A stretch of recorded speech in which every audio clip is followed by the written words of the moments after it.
Good evening. Design Review Board 1 public meeting of February 23rd, 2012 is called to order. Please refrain from talking amongst yourselves during the meeting, and please turn off or put on vibrate all cell phones and pagers. If you need to talk, please leave the meeting room.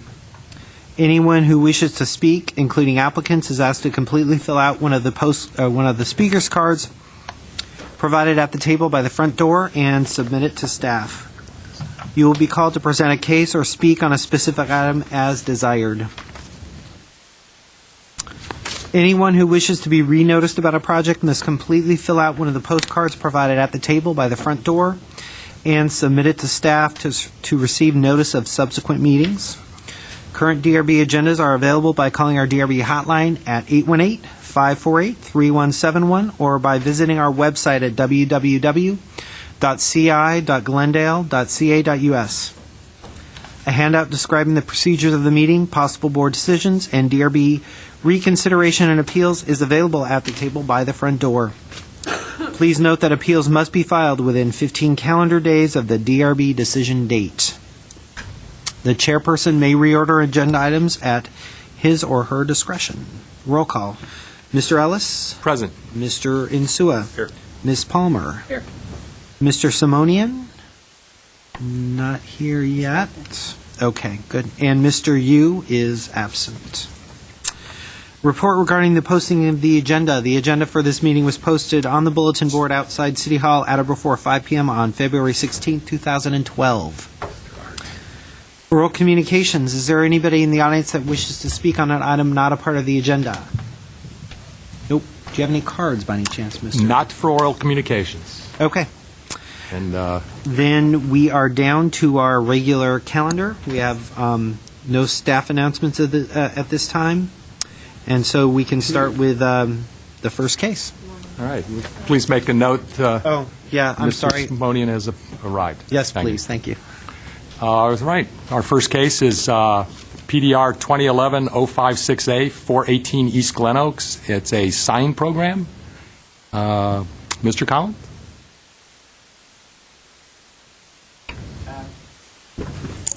Mentioned, this is a proposed sign program located at 418 East Glen Oaks Boulevard, case number 1-PDR 2011-056A. It's a first-time submittal as final review, and wanted to note the signs are exempt from the CEQA process. The applicant is proposing a sign program for a commercial office building located at the southwest corner of East Glen Oaks Boulevard and North Jackson Street. The sign program consists of 4 wall signs, 2 facing Glen Oaks Boulevard and 2 facing Jackson Street, and 2 ground signs facing Jackson and Glen Oaks. Sign programs are required for sites where new non-residential buildings have been approved for construction after July 25, 2000, and where there are at least 2 separate non-residential occupancies on the site. The subject building had its final inspection on October 27, 2010, and currently has 4 commercial tenants in the building. The proposed sign program complies with the intent of the general plan as it relates to design guidelines and the comprehensive design guidelines. The project site is located within the East Glen Oaks Boulevard Business District.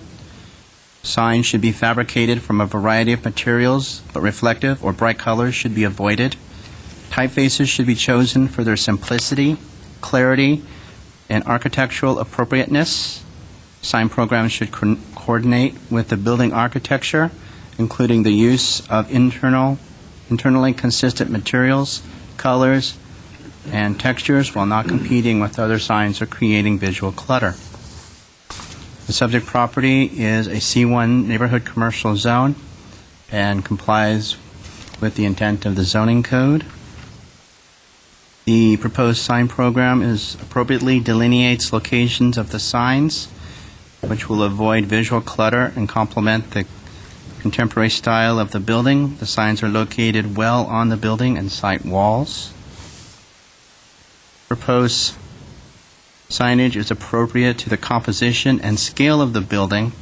The specific locations proposed for both the wall and ground signs, as well as the limitations proposed for the heights for both types of signs are appropriate to the building, will be legible, and will fulfill the main function of a sign. Additionally, the ground signs are modest in scale, which is consistent with the commercial area in which the building is located. Proposed signs are architecturally consistent with the contemporary style of the building. Colors proposed are consistent with the colors and materials of the building, and staff recommends that Helvetica medium or Arial medium font shall be used for all sign types, and staff has included a condition of, or a draft condition if the board chooses. The wall signs will have an aluminum face with a half-inch acrylic push-through letters. The signs will be internally illuminated. This type of sign appears to be an appropriate quality consistent with the building. The sign program does not mention raceways as a means for providing illumination for the proposed signs. Raceways detract from the appearance of a building. Staff recommends raceways be concealed, if they are to be proposed at all, inside the building wall and not be allowed on the exterior wall surface to maintain the appearance of the building. The proposed ground sign will be placed on existing cement walls and will have a stainless steel sign face and a 1/2-inch acrylic push-through letters. And the ground signs will also be internally illuminated. Quality materials are proposed as part of the sign program, and as conditioned, raceways shall be concealed inside the building wall to maintain the building's appearance.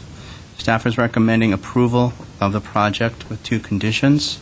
The first, that the raceways, as I mentioned before, be concealed, and the second is that in terms of the fonts for the signs, Helvetica medium, Arial medium, or other sans serif fonts shall be used for all sign types. Now, I have behind you on the front panel on the left, and then the middle panel are the plans for the project. And it concludes my presentation. I'm available for any questions. Thank you. Gentlemen, anybody have any questions?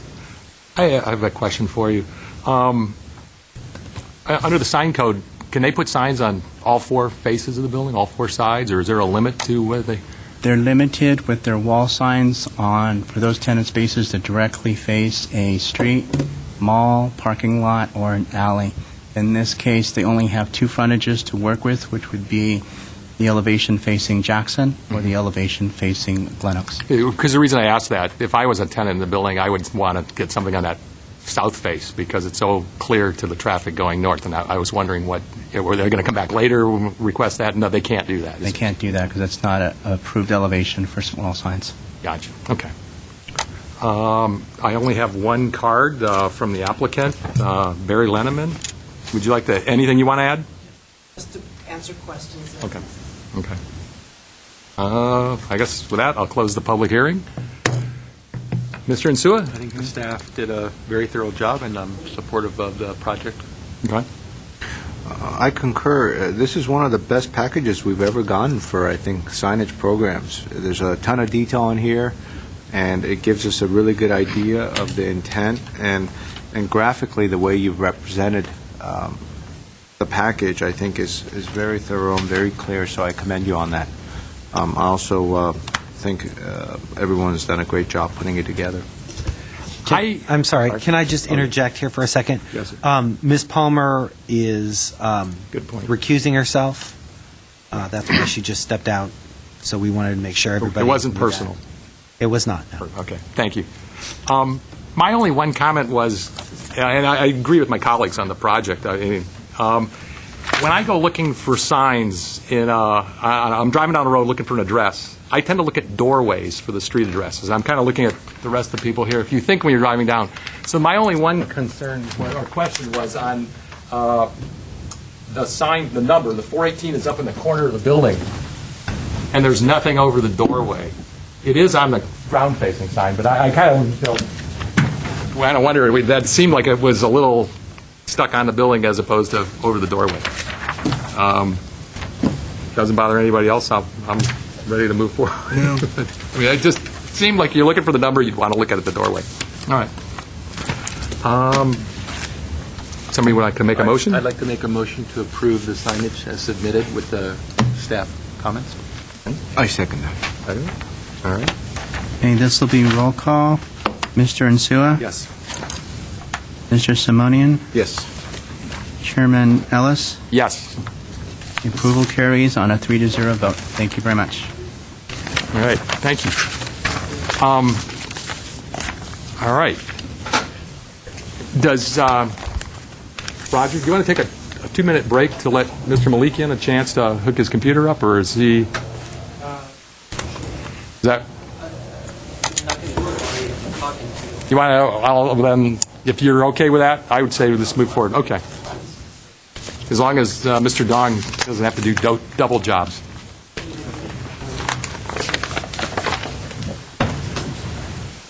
Okay. All right, 37. You got it. Yes, I'm reading it right now. Cool. Rather dull. That's the last. What are we doing? 2.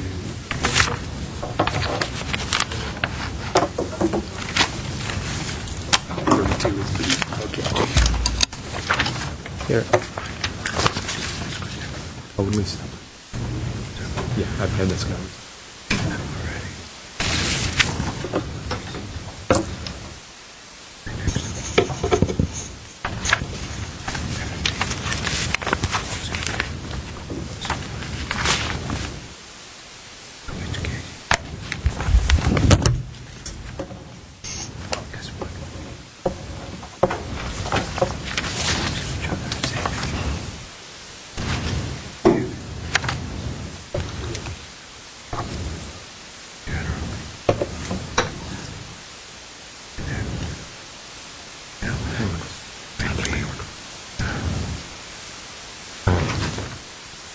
Oh, you're doing that?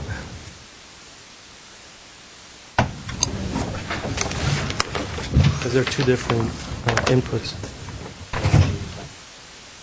I have the same image, I think.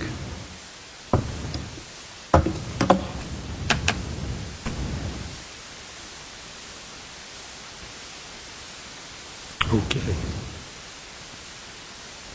Yeah, all right. Our next project is 1 PDR 2011-045A, 1732 Art Even. Mr. Dong. Good evening. Thank you, Chairman Alice and board members. Just by way of some background before I start a brief presentation on the first item, the subject lot at 1732 Odd Even is one of two lots that are known as Lot A and Lot B that were created through tentative parcel map case number GLN 1624. The parcel map application requested to subdivide one residentially zoned lot, which is approximately 8.54 acre, into two residential lots.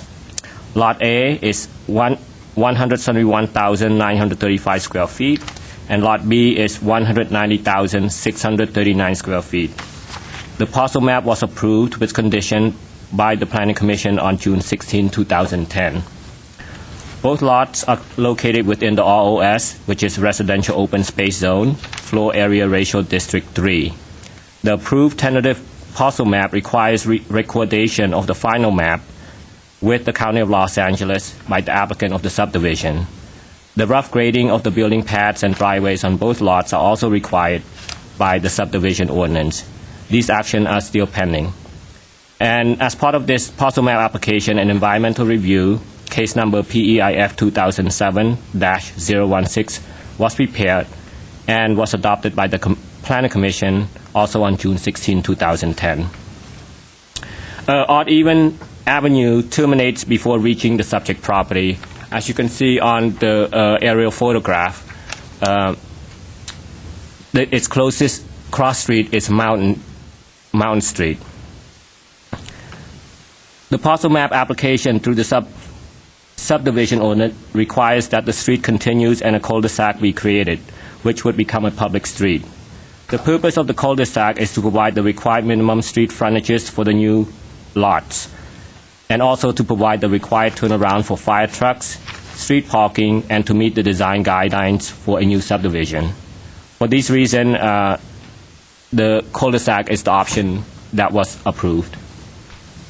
As we speak, the grading plans have been submitted to the city for review, and they are essentially the same as the grading plans that were reviewed and approved by the Planning Commission.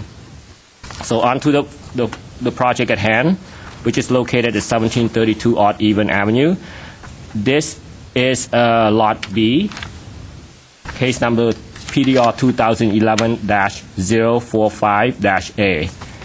The applicant is proposing to construct a new 5,988 square foot two-story single-family residence and an attached 733 square foot three-car garage on a tentatively created vacant lot. This lot is approximately 190,639 square feet, and as I stated previously, it is zoned ROS. The proposed residence and garage will be designed in a contemporary style. The subject property is an irregularly shaped lot that slopes up from the street in the north to south direction. The proposed residence will be situated closest to the toe of the slope near the cul-de-sac. A private driveway will be constructed that will lead to the building pad.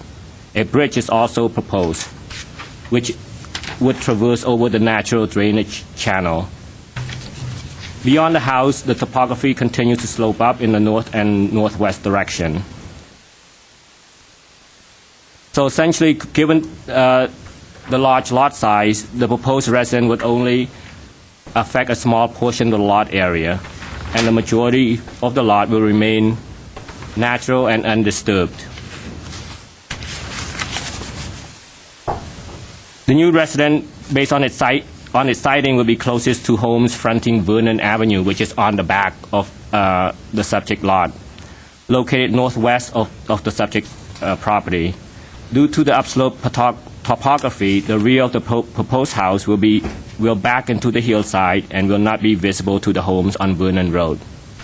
The south and west elevation, which is the front and the side, will, to a certain degree, will be oriented toward the rear yards of 845 and 851 West Mountain Street. This is because of the location of the cul-de-sac. But because of the mature vegetation and the distance between the homes, these elevations would not be in full view from these homes. Okay, code requires, based on the size of the house, three-car garage. The applicant is meeting that. 91% of the lot will be landscape. As proposed on the landscape plan, the applicant is proposing to provide 14 oak trees, 9 sycamore, and 22 multi-trunk toyon trees as part of the landscape, and also to provide screening. Side wall, new retaining walls will be constructed in order to create the pad. However, the applicant proposing to use plastered material for the retaining walls. Per the zoning code, retaining walls that are visible to the street or adjoining property shall be decorative, for example, using split stone block or slump stone. But in this case, the applicant is simply proposing a plastered wall. The contemporary style building in general tends to fit better into the hillside zone because it's low profile. And in this case, the front and south elevation will be the most visible, while the side elevation, which are the east and west elevation, will be partially hidden from view by the sloping topography. The proposed 5,988 square foot residence is one of the larger homes in the area, but the massing as proposed downplays the size of the house. The residence is built into the hillside, largely parallel to the contours of the hills. As a result, grading is minimized. The house is basically designed with the basic architectural concept of a circular spine at the rear, with different spaces forms attached along its length. In this approach, the building is comprised of multiple and various volumes that are joined together into one unified building. This appearance is further developed through the extensive use of large windows, glass entry, sliding, and garage doors. So overall, based on the proposed massing and some of the details used, such as the cantilevers, wide overhangs, balconies, canopies, and stepping of the second floor back from the first floor, help achieve an appropriate mass and scale for the project. The proposed project is located in an established neighborhood comprising of traditional style homes such as Spanish colonial revival, ranch, and minimal traditional styles. The proposed design is contemporary. The house features a flat roof that is expressed at various heights. The house also features a number of metal overhangs and balconies, as well as a front covered porch entry. The entry porch is subdued and appropriately defined and appears well integrated into the overall design. Dark wood stained hardwood siding will also be used and will provide a sort of a backdrop in key areas of the building. However, the color of the proposed residence will be light, some sort of dew-colored material, color scheme, as you can see on the material board. This color, according to the hillside design guideline, is inappropriate as it stands out from the natural features of the hill. So the design guideline encourages the use of earth tone colors. So this color scheme should be explored further.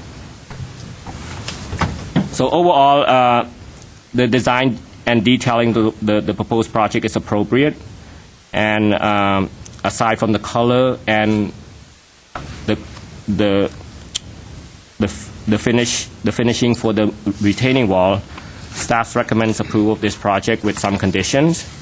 And basically, the first condition would be building permit shall not be issued prior to the recordation of a final map with the County of Los Angeles. While not proposed, vinyl windows should not be used. All windows and doors openings should be recessed from the face of the wall as shown on the proposed plans. An earth tone color should be used for the exterior finish to better blend the house with the hillside. And a decorative material is required for the retaining walls. So staff is suggesting poured in place concrete retaining walls with a rough texture in lieu of the proposed plastered material. And also, condition number 6, additional shrub planting should be provided in front of and around new retaining walls. And also, before I conclude my presentation, this would be reference to both proposal. In processing these two projects, staff in the planning division has heard a number of concerns from the public, one of which being that because the subject parcel is vacant, the proposal of this new home and its proximity to the other homes that are fronting mountain and odd even, there's concern about the looming presence over the existing homes, especially those fronting Mountain Street. And also, there were concerns expressed about the location of the siding of the home, particularly on lot A, which is 1740 Odd Even Avenue. And also to clarify, there were also confusions about the story poles and where the height of the house is. Just to explain that further, the height of the house is where the flag or the pennants ends, not to the tip of the story poles as represented out in the field. So I just want to clarify that because there's been confusion raised over that. So I'm available. That concludes my presentation, and I'm available to answer questions about 1732 Odd Even. Thank you, Mr. Dong. You have a question here, Mrs. Simone? You mentioned there was a bridge over some natural drainage area. Where does that bridge occur on the driveway? That would be over here. I see. So the natural drainage pattern just cuts through that area. And you mentioned part of the the finalization of the parcel map and the recordation of the final map, grading has to occur? Yes, grading and the building paths on both lots needs to be in place before to finalize the map and to be able to record with the County of Los Angeles. Was that a special condition for this? No, that is a condition. This is, even if it's not, it's just a friendly reminder to the applicant saying that this is required. It's already required under the subdivision ordinance. Got it. Okay. Any other questions? Oh, and I also posted a drawing here which did not make it, this was just provided to me, two site plans side by side of the two proposed homes, so you can see the relationship and the orientation between those two homes. So as you can see, there's a cul-de-sac. One home sort of, Lot B is oriented, in my opinion, more towards the cul-de-sac than Lot A, but there's some relationship among them. There's, to a certain degree, they also oriented to each other.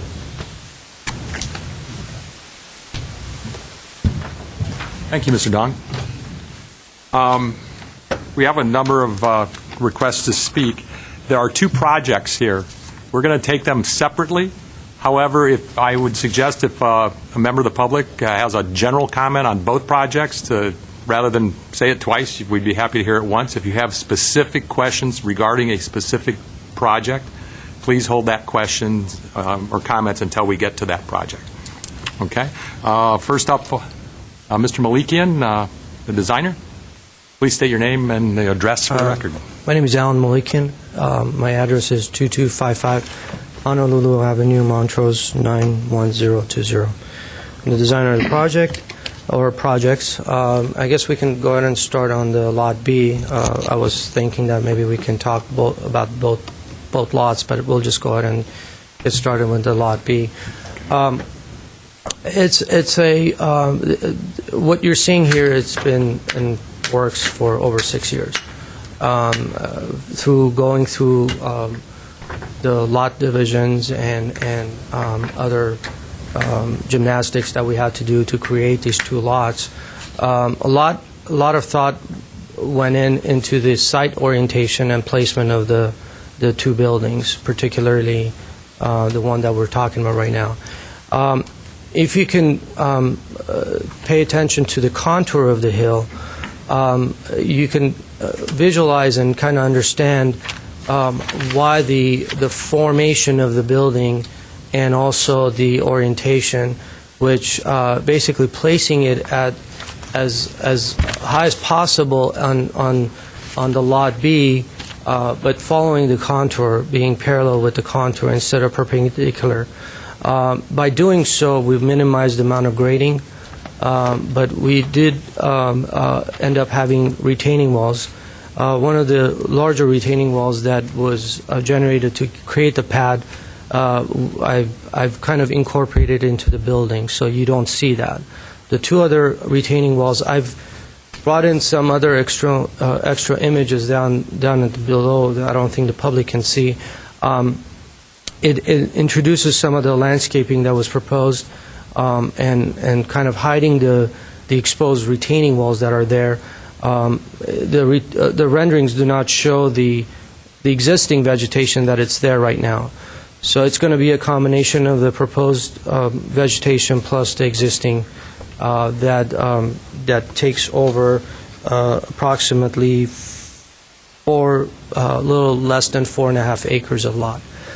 I'm sure we're going to hear a lot about the cul-de-sac and the driveway. I'll leave that until we hear, and then we can discuss that.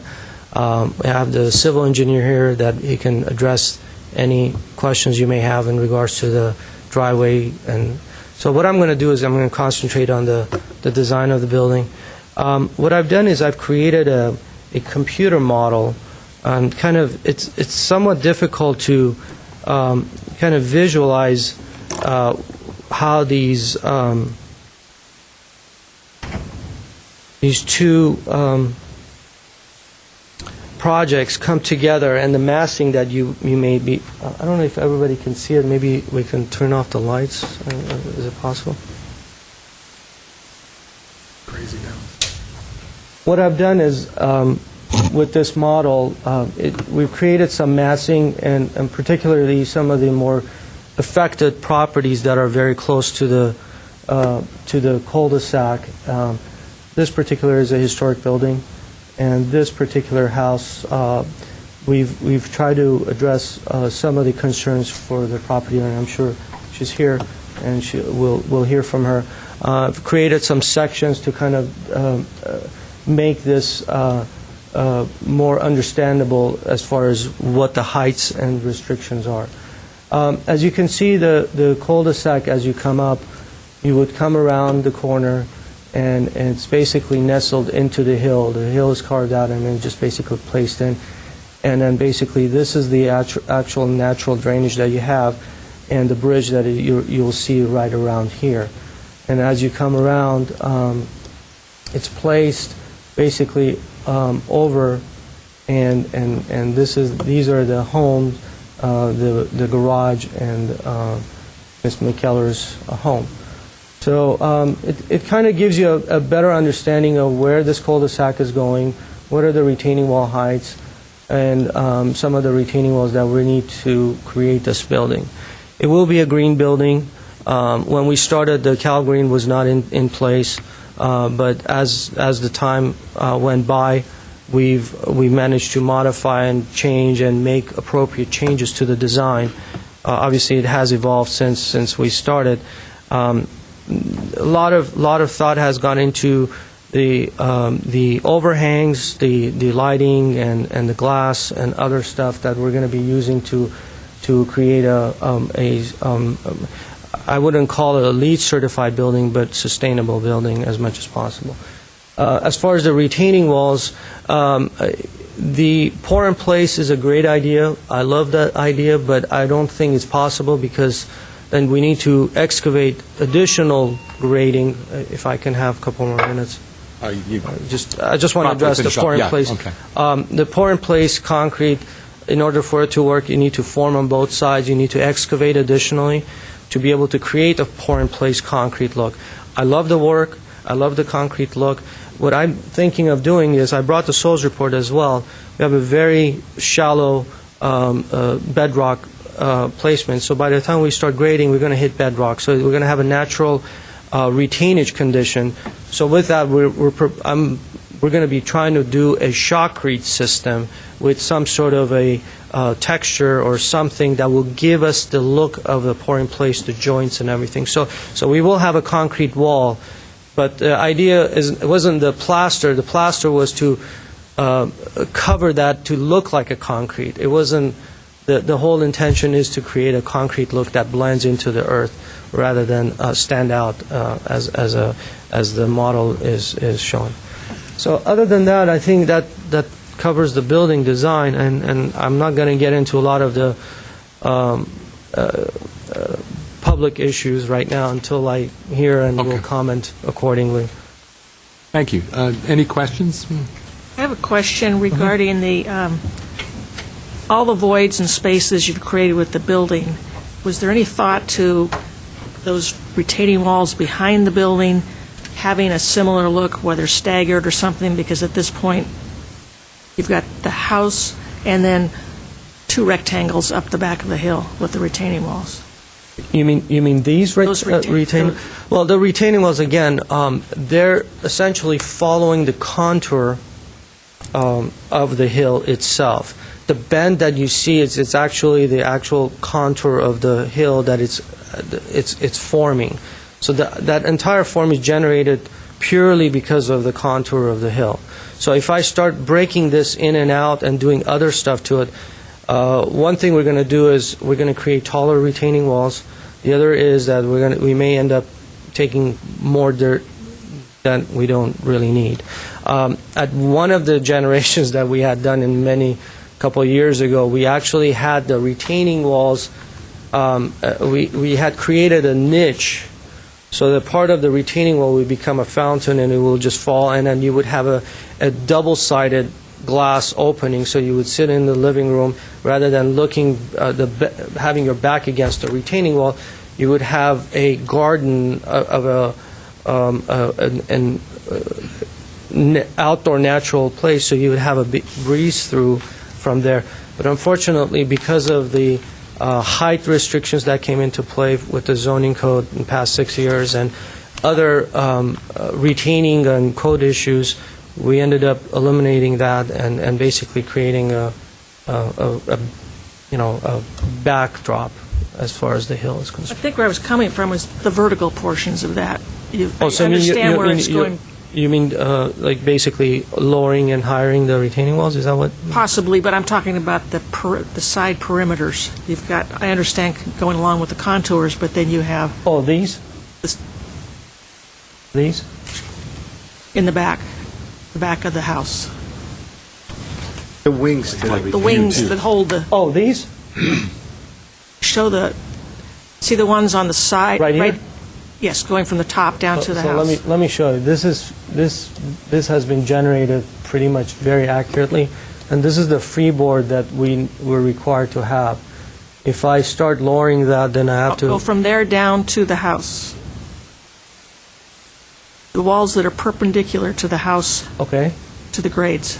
okay. I'm not Are understanding. you the referring question. to these walls, Ms. Palmer? Yeah. Oh, the side retaining Side walls? retaining wall. Oh, yeah, I mean, we can do that, but again, if I start stepping them, I would probably end up regrading back.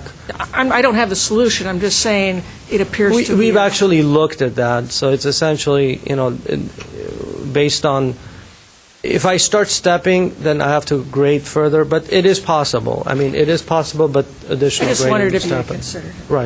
Right. Can you zoom around to the pool and look back at the neighbor's house so we could get an idea of So standing by the by the pool pool and looking down? looking down towards Mountain Street? Okay, let me I don't know. see if I can do this. Oh, All right, we're getting close. Keep going. All right, so that's that house there. so you're going to probably see that. This is standing at the edge of it. Okay, and then look to your left. Pan a little bit to your left to the next house over, please. All right. So that's that's the next. And I project. haven't really done any much Gotcha. of the But planting. that house down below is down on Mountain, right? Is that The house down below is this one. This is Miss McKellar's house. right? Okay. Called Ardovan. Okay. 12 years old. Right. Okay, Ardovan. Okay. And no other questions? I have a question. Yes, sir. As far as the landscaping concept for the retaining walls, since we're discussing them, what is the concept as far as camouflaging them and landscaping around it? What has been discussed so far with Larry? Well, essentially, what we wanted to do is we wanted to, we can look at the landscape plan. Obviously, we are somewhat limited to the planting and the limitation that we have on the hillside guidelines.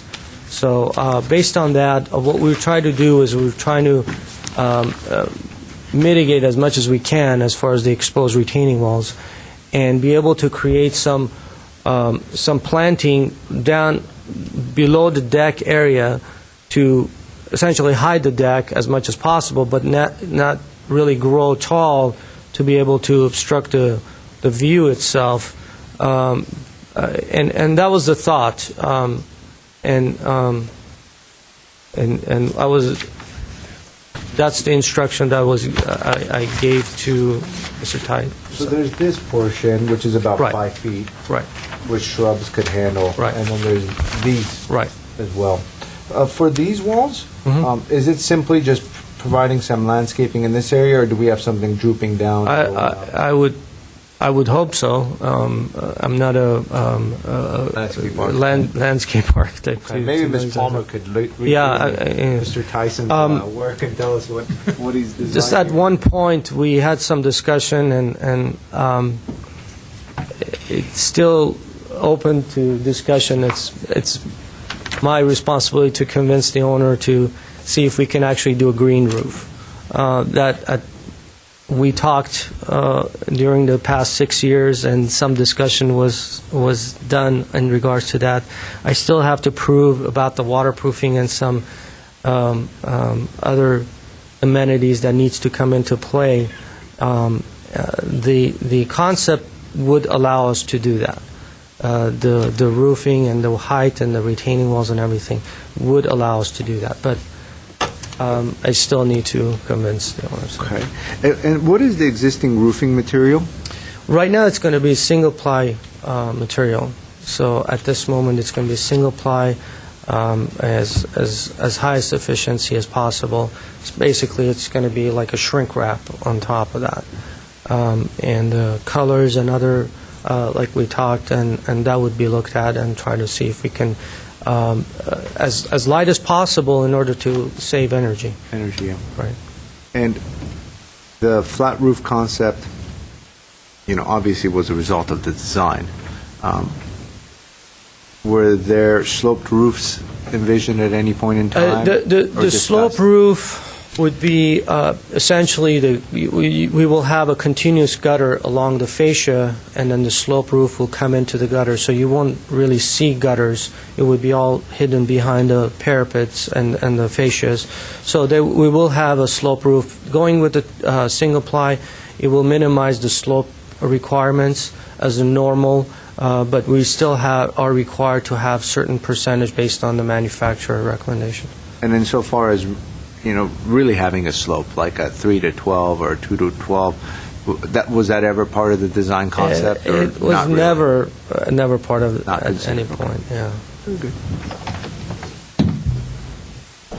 Okay. That's all the questions I have. Thank you. No other questions? All right. Thank you, Mr. Malikian. We'll And take. I'll just close this so make it easier for everyone else. Right.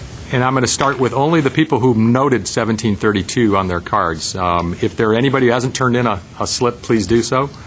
First would be Sally McAllen. Please. All right.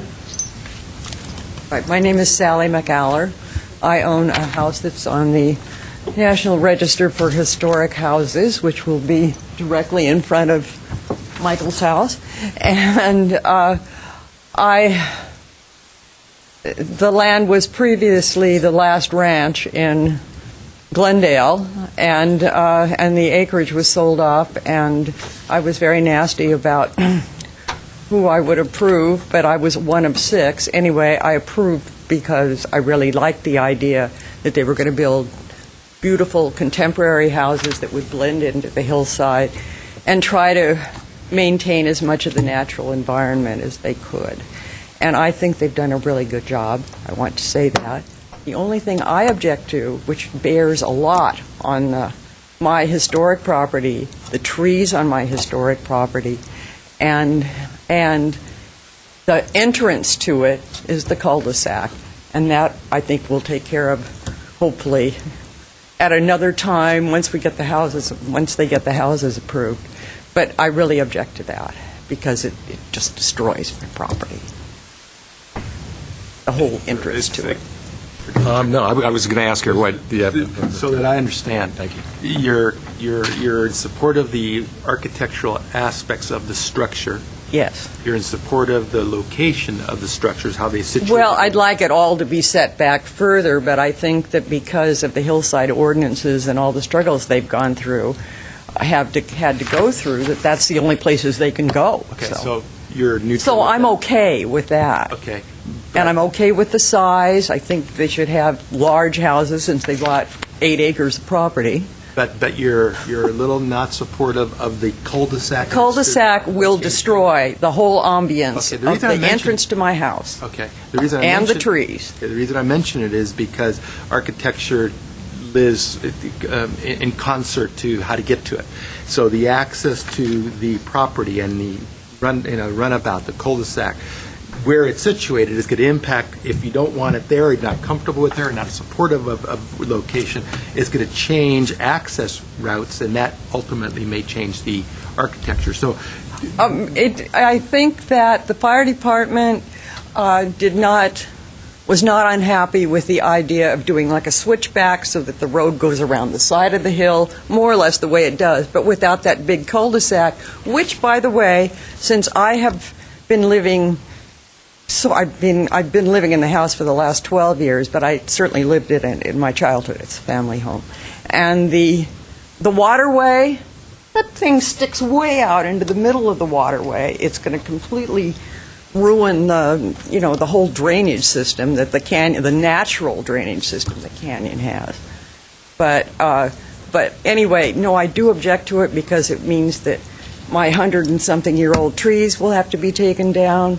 The entrance to my private road that goes up the hill, that'll be all slopped up with that, looking out at this piece of concrete. And the deer won't like it, and the birds won't like it, and none of the animals will like it. It'll destroy the ecology. So anyway, but that's not what this is all about today. So. Well, not necessarily. I'll ask the designer in a little bit, but is it your understanding that the cul-de-sac or the proposed roundabout is a result of fire department requirements or more? No, it is. It isn't a property? fire. I mean, the fire department does not object to not having. It does not necessarily have to have a cul-de-sac. They can have a switchback so they can back up and turn around. Like I mean, they've been doing that for years in my canyon. Okay. Okay. Well, we'll ask. Okay, so that's a good question. Okay, I'm good. Thank you. I have a question. Oh, ma'am? One more question for you. One more question. You're popular tonight. I just wondered, have you been told how many, or it's hard to tell from a small plan, how many of your trees and what kinds of trees are going to be eliminated with this?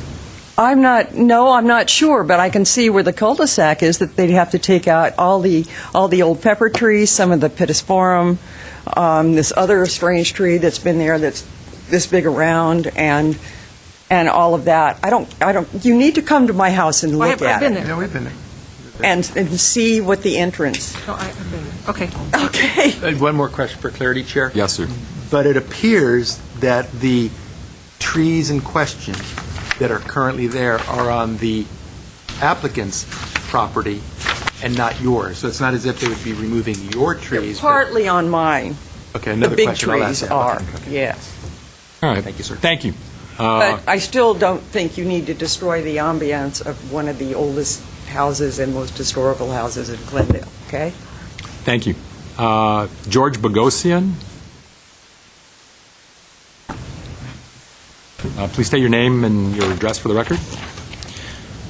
Good evening, Mr. Chairman and members of Design Review Board and city staff. My name is George Bogosian of Bogosian and Associates.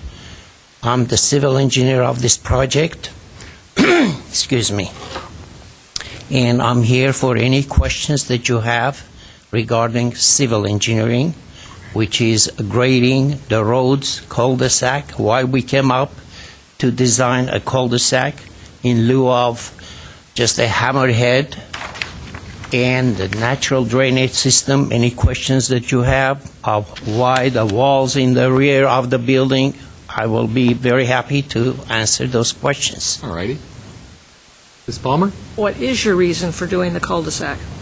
The cul-de-sac is only a requirement of City of Glendale subdivision section. We tried to eliminate that, and we had no problem with fire department. They were happy with having just hammerhead, but Mr. Wolfgang Cross insisted on having that cul-de-sac. And hopefully, if possible, we can change it to make everyone happy. Especially this entire property is serving only 2 homes at the point where it's not necessary, it's not a large subdivision to have a cul-de-sac of that large, especially that this cul-de-sac is based on the new code, which is quite large. Like if you have a cul-de-sac, you must provide that large. Now that's based on the new code. Is that the Fire department. That cul-de-sac designed to public right-of-way designs, curb gutters, catch basins, so on and so forth? That's correct. Everything per city engineer's office. Okay. Public Works. Thank you for clarifying that. I have a question. Insofar as the historic house is concerned and the access to it, looking at the site plan, where... And so would this is the garage of the historic house, correct? Correct. And so how's the access, currently the access is somewhere here. right? And The access we have provided for this project is totally within our property. I understand. And then how does, is she mentioned that her driveway is going to be impacted. So how is... You've got the trees on the driveway. We can't have cross communication, ma'am, because it's being recorded. So how is the neighbor currently accessing her property, and how is that going to change, if any? It's not affecting any neighbor's driveway or anything. Everything is within our property limits. And it's not affecting any trees, as I heard that there will be some trees removed. She's a wonderful person. I have met her many times, and I think she doesn't realize that everything is happening within our property, our site, and public right-of-way. We have no right to enter any private property, as you know. But let me just ask for a person who may not be professionally trained as you are. Will there be the type of trees she described on your property being removed in this area that was in question? The answer is yes. So even though she believes, well, never mind. There are trees that are being removed of the type she's questioned on your property. There will be, yes. Do you want to just comment briefly on the drainage? On the drainage, we have tried to maintain the original. As you notice, it's like a valley. The entire thing is collecting and running through the drainage right through the center. And I have tried to maintain the same natural drainage course without altering. And because of that, we have created that natural look of a bridge, whereby you have to drive over getting into Lot B. So that drainage, as it comes being naturally, it absorbs mostly by the time it gets to downstream. Once it is in downstream, we are controlling by a catch basin and properly draining per the requirements of the Public Works Department. Okay, so the natural slope draining is being caught just past the bridge and down here at the bottom. We're not catching anywhere, sir. So the natural water that comes off of that area is Continues on coming on the same natural surface without touching anything. Okay, and it's not collected, it'll just percolate down as it just... That's correct. Okay. And eventually, by the time before it gets on the road, we have a catch basin along. I see it here. That's where we collect, and then we have a stone drain system. Very good. You answered my question. Good. It is ultimately whatever comes off of your property as runoff, it will be caught in this catch basin and into the storm drain. That's correct. Got it. Okay. Any other questions? Thank you, sir. Thank you. Next, Tammy Relier? Actually, do you know my husband go first? Is he... No, because he did 1740. Did you want to do 1732? No, I want to talk about the property in front of my house. Lot B. Right, okay. Well, Lot A, I'm sorry. we are on Lot B, I believe. We are. We are. So you, 1740 is what you wanted to talk about. Okay. That's okay. You make everybody crazy. Peter Fwad? I'm a Lot A man. Okay. 1740. I don't have any other cards for 1732. If there's anybody else who has a comment they'd like to make? Yeah, Mr. Malikian, you want 2 minutes to... Yeah, Okay. Mr. Bogosian addressed all the concerns, and I'm here to answer any questions. But do remember, the cul-de-sac, the grading, all of that went through the Planning Commission, and it was approved. We have been in contact, Ms. McKellar, in order to fix this, alleviate this cul-de-sac. Either way, even if there is a cul-de-sac or a private road or anything, those trees will get affected. So, having a road that is going up, a cul-de-sac, but you have to understand, if we can get rid of the cul-de-sac, we're more than happy to do that. I would imagine. I mean, we will be more than happy to do that. The amount of money that we need to spend to make that cul-de-sac and do the drainage and other stuff, you can imagine the cost of that. So if there is a way, but right now we're here for the design of the building. So Right. that we will deal with after we get hopefully the approval, and we will just deal with any kind of a zoning variances or any other stuff that we need to do to take care of that. Thank you.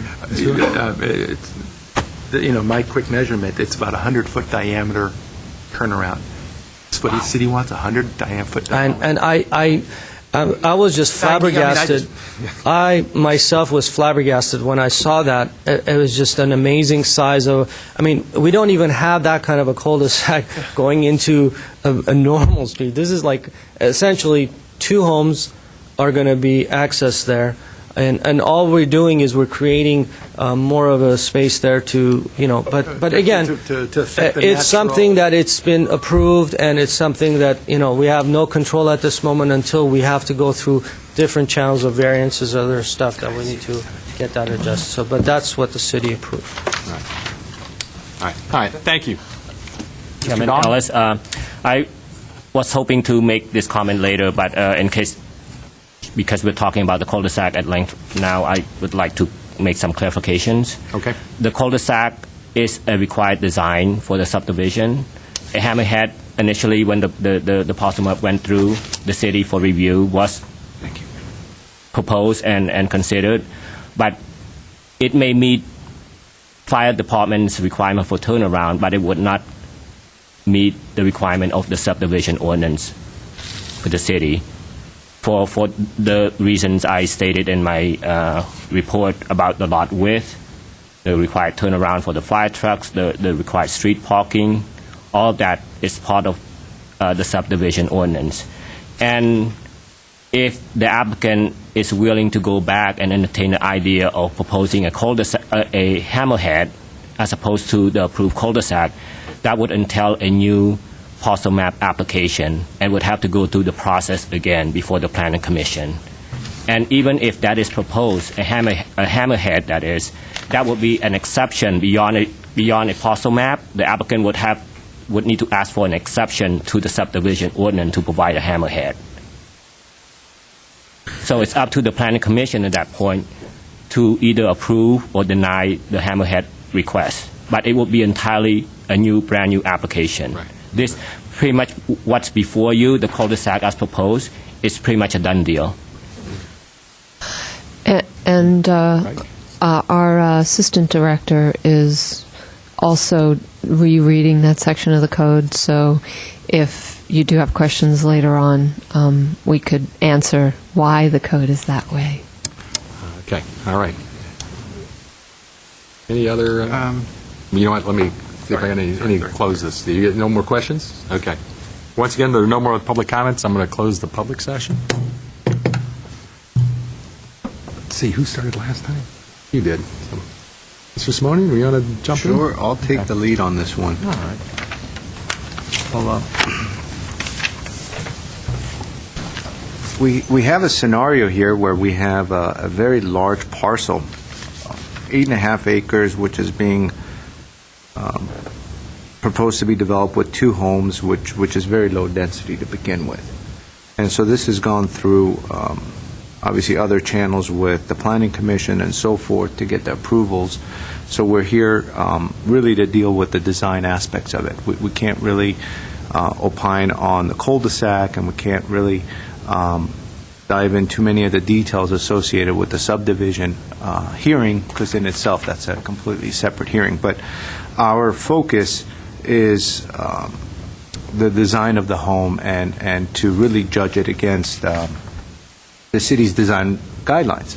And we have very specific hillside design guidelines to work from.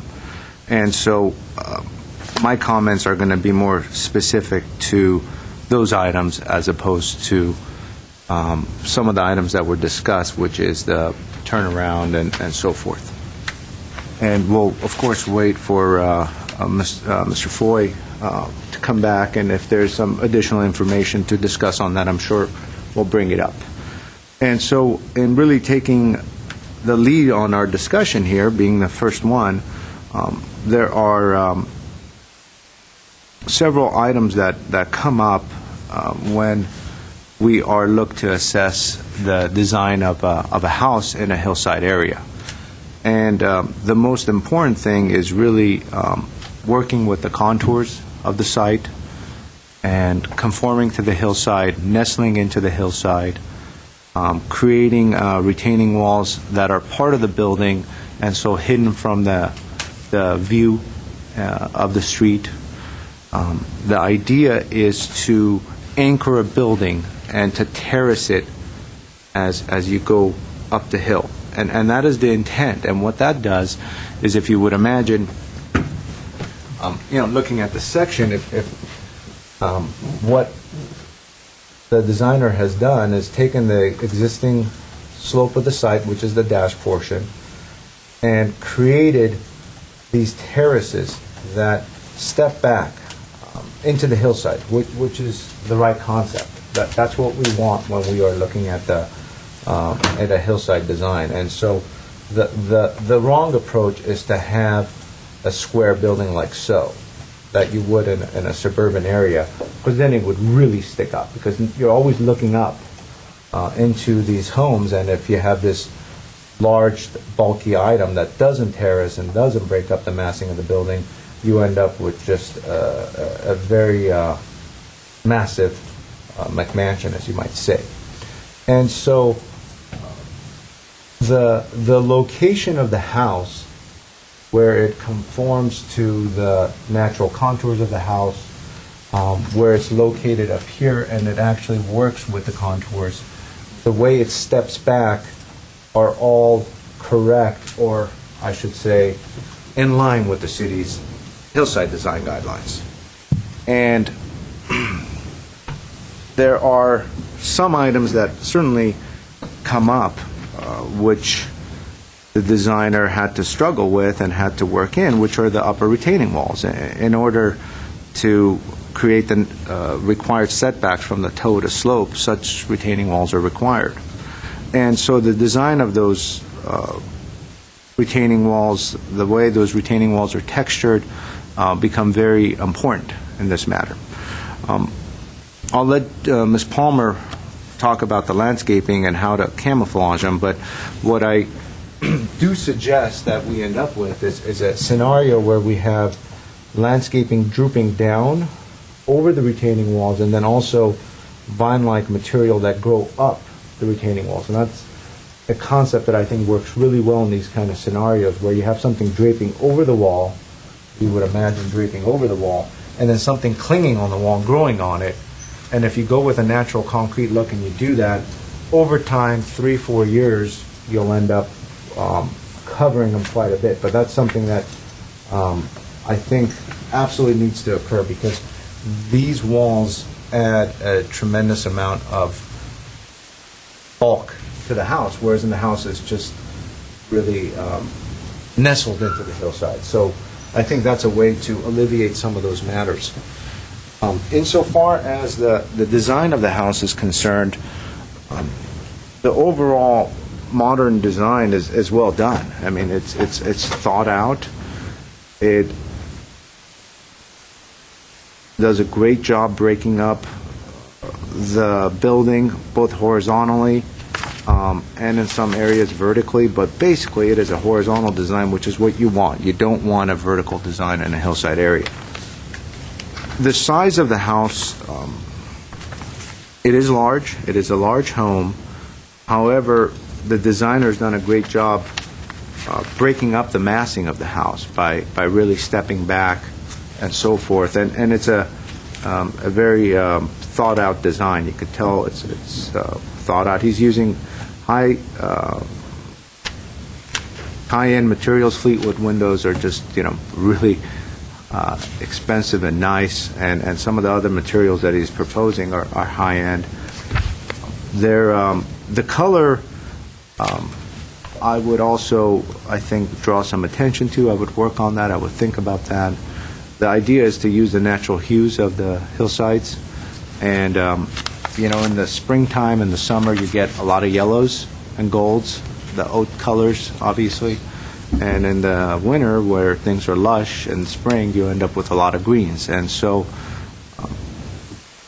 green homes of those with the moss colors and whatnot tend to really blend in much better than the white. But that is something really for the team to consider, but albeit it is a design review board item, so that's just something I bring up. But overall, the design is very well thought out, and I think I would also add that this area as well really could warrant some landscaping as well, which is all this needs to be covered up that we should focus in on.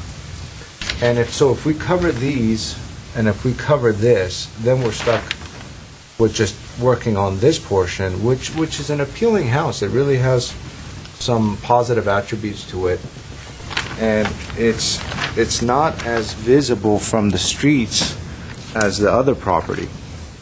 The other property tends to, the 40, is it? 1740. 1740 is much more visible in the surrounding area. However, we're discussing this one, and so those are, I guess, some of my initial thoughts. I'd love to hear what others have to say.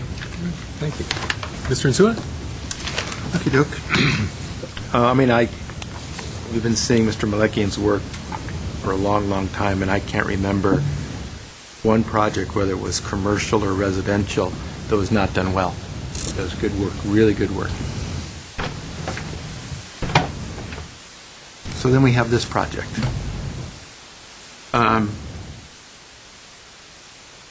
It's kind of weird. This project, it's hard for me to pin down in total why I'm a little uncomfortable with it. It's not the architecture. It's good architecture. It's great. But when I look at it, it's something, as I mentioned, unsettling with it. Perhaps it's the square footage, and that when we look at the neighborhood averages, it would substantially be the biggest property. I mean, from the neighborhood averages, it would be about 56% bigger than the neighborhood average.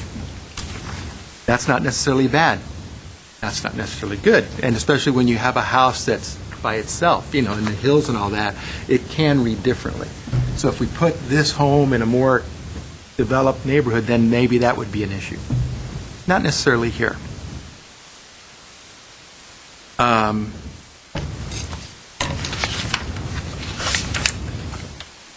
Over the years, we've had projects that, when you look at the land in its totality, like these homes that are being developed, not too many of them, but where the project has 2 acres, but the 2 acres is on a hillside that's undeveloped with a 56% grade or whatever it is, so its impact on the surrounding neighborhood, its impact on its site, isn't necessarily affected by what's behind it. Its impact, it's immediate. It's where it's sitting, and when it's sitting on that, in that size, what does it do to get that kind of house in?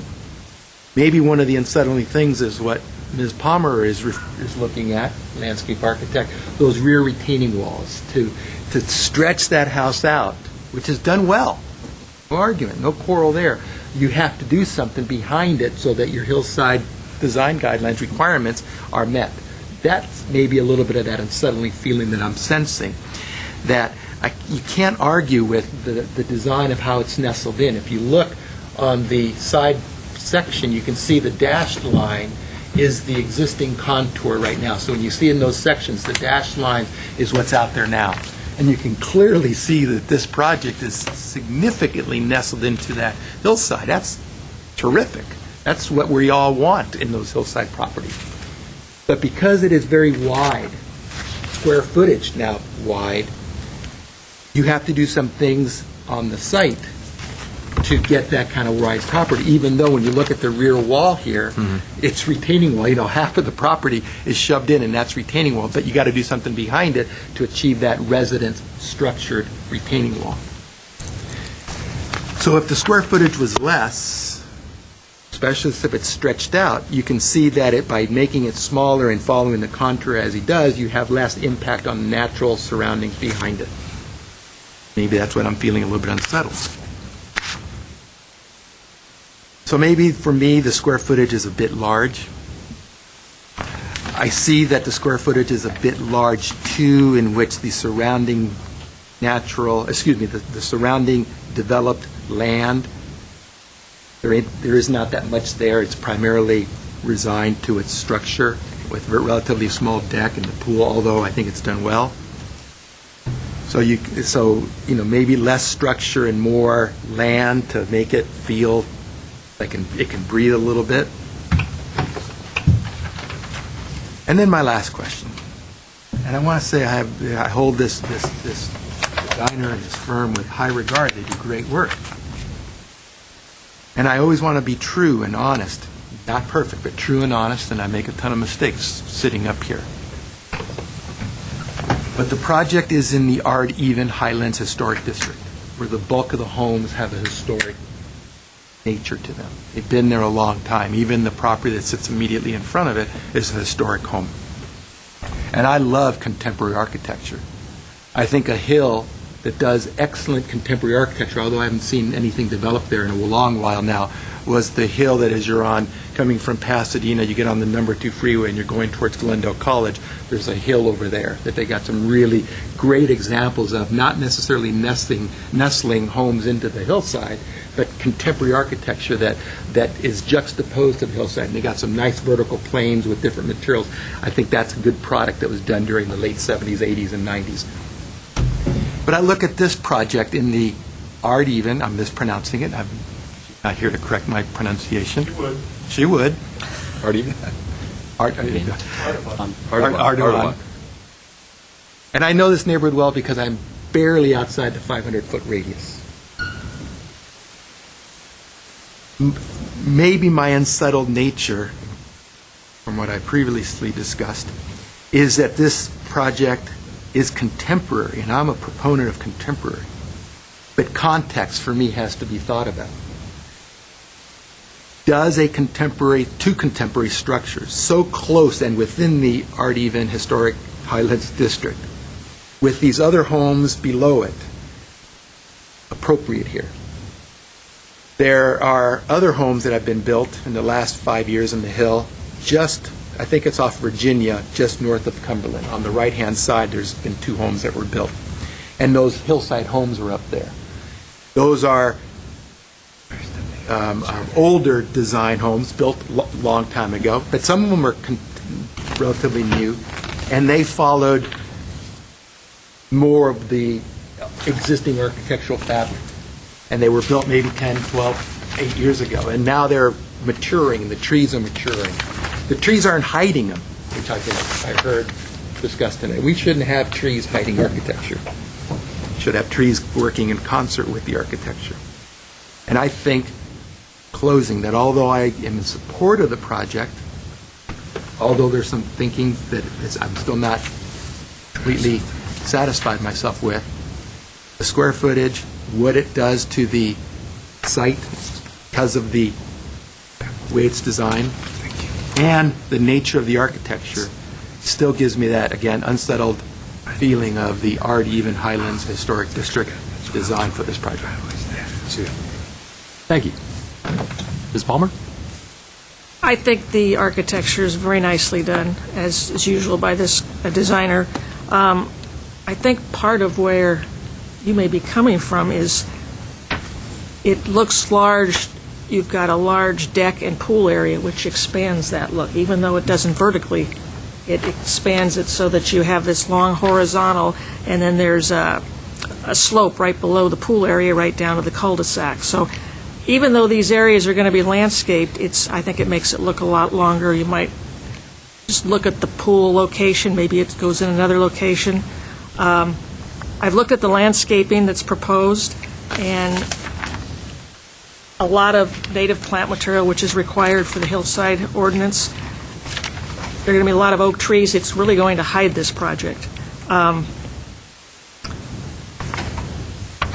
The oak trees and landscaping above those 2 retaining walls in the back that we earlier discussed, you've got a lot of landscaping up behind those, but the landscaping within those rectangles is a low ground cover, and that it creates a a void, and it makes the retaining walls very obvious. I would suggest that the landscaping above be brought down into those, and as Mr. Simonian suggested, not necessarily the whole retaining wall have planting hanging over it, but in some portions, maybe bring some toyon and some trees into that area so it blends and we aren't going to be looking at those retaining walls.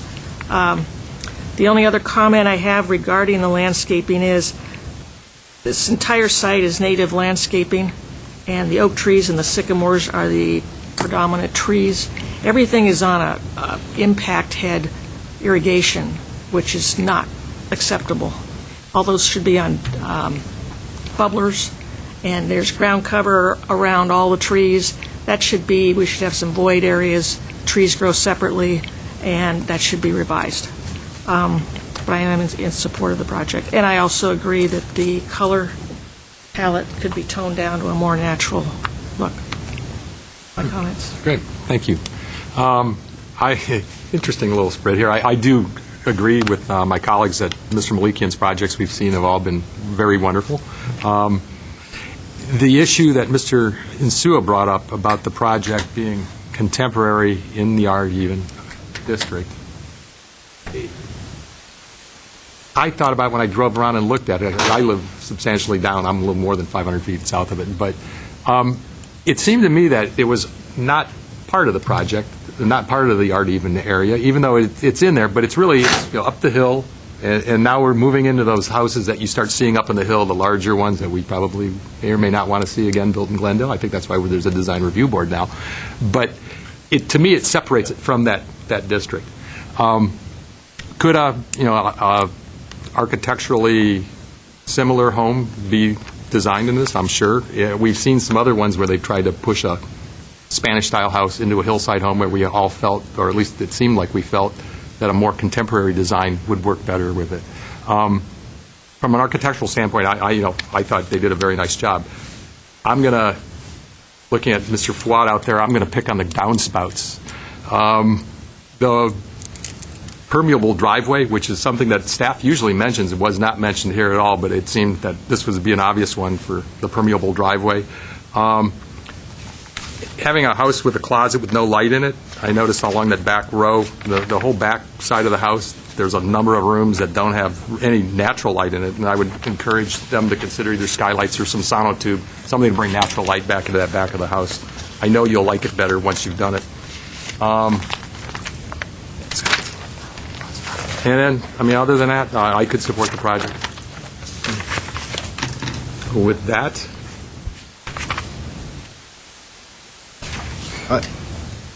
maybe care to? Well, You have I wanted to, and it seems as though we're going to, approve the project because there seems to be support for it, and I'm for that. And I also think that, the designer did a wonderful job. I wanted to just take a moment and talk about that contemporary aspect of it that Mr. Insua brought up, because I think it's an interesting concept to discuss, at least for a quick 2 minutes. When we, let's say, have these scenarios, we have the historic home that we're talking about at 851 West Mountain, I think is what we're talking about, in which case it was 3,788 square foot home, and it was built in 1904, 05, whatever the number is. And it's a historic home, and it's wonderful.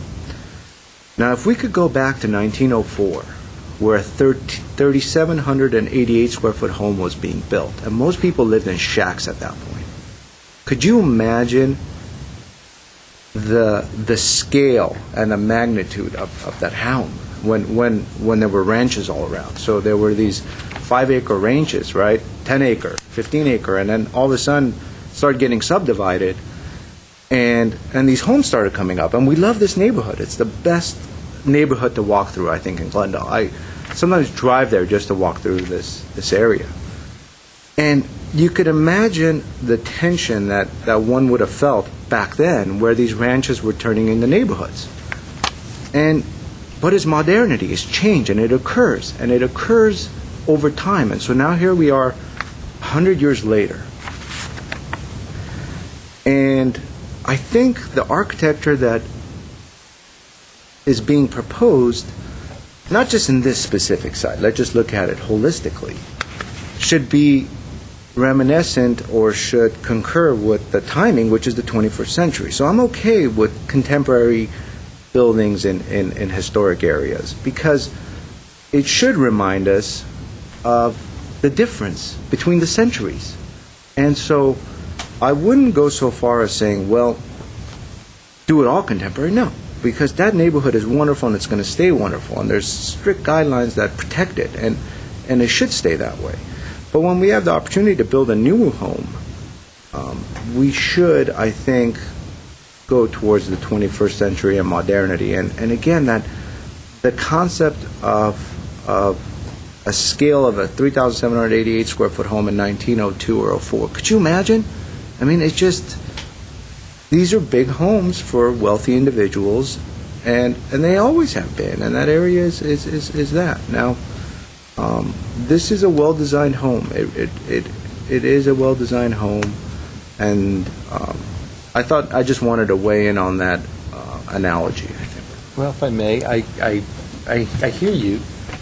Yet when this home, the Art Even home, was being built, there was nothing around it. They were, large acreages and stuff, and this home set by itself as a testament to this developer's, homeowner's success, whatever, want of architecture. And so it wasn't in a built neighborhood. And that's the difference between today and when you look at the design guidelines that we look at, context is important. And although I mean, there have been great successes of putting in a contemporary home in a established neighborhood. There's one over on Western, and I knocked on a lady's door a couple of years ago because they did a great job, and they got neighborhood pension. So, yes, I'm a contemporary architecture. I love it, but we have one more thing to review, and that's context. And historic districting, for me, takes it even a little bit higher. We now have an established historic district that it went through its inventory. It went through its survey. They looked at what was there 8, 9, 10 years ago, and it received support. It received funding by the state. It received, those steps were done, and they said, yeah, it is an important neighborhood, and its inventory has been now identified, and it is important. So they set aside this historic neighborhood in particular because of the inventory, the architectural stuff that was there.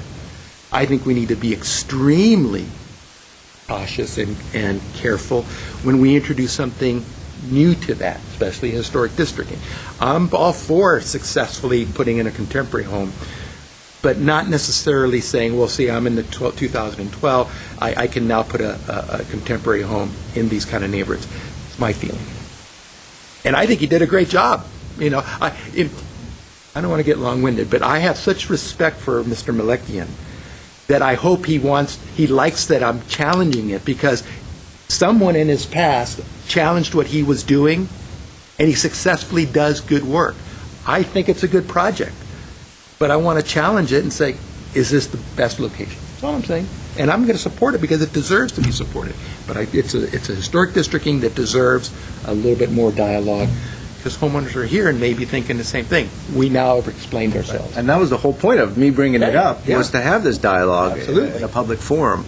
And that's why we have boards, and that's why we usually have 5 individuals. Today we only have 4. And these are very important concepts to discuss in a public forum. And we have utmost respect for one another, and we agree with one another's judgment, and this is what a board's all about. Beat him up in the parking lot, okay? I don't think so. Not at all. Because this work that we do is relatively permanent. Oh, yeah. And it changes. It's going to change. That's good. You've been on this project for 6 years, right? A little bit of 15 minutes of long-windedness, you'll survive. That's right. Because the community deserves it. All right. We too really appreciate the dialogue because it helps us in our work as well to know the intent of the Design Review Board members. I just did want to clarify one small point.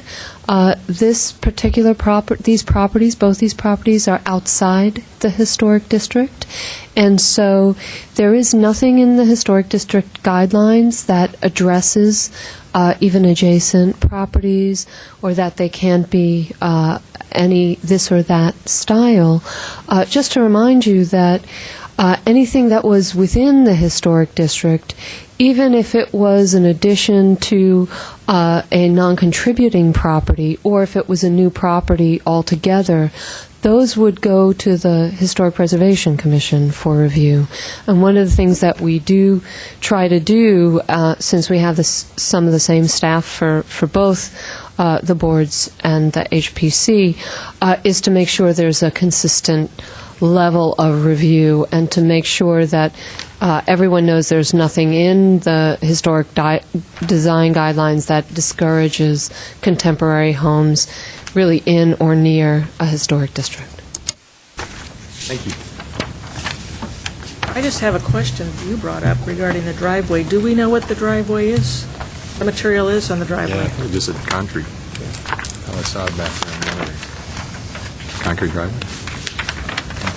It looks like concrete, yeah. Doesn't say anything. Maybe the designer can... Yeah, it's on page 8-1. It says concrete paving. It's marked gray. But we're not supposed to be allowed to have this concrete Well, paving. So there we go. We caught it. I caught that downspout. Paving. Job well done. Yes, sir. I watched out for Concrete the paving. small. All right. And as long as the parcel map may allow modifications to that, and we're looking at that approval now. Okay. Should we go over the conditions? Yeah, you want to, Mr. Dong, do you want to read back what conditions that you have for us? So we have staff suggested conditions, and we also heard comments from the board concerning the retaining walls, how to treat plantings around the retaining walls, and we also heard comment about rethinking the location of the pool. Is there a specific suggestion about that, or No, it was just a comment. a comment? Okay. And also, the planting between the retaining walls at the rear should not just be ground covers. So maybe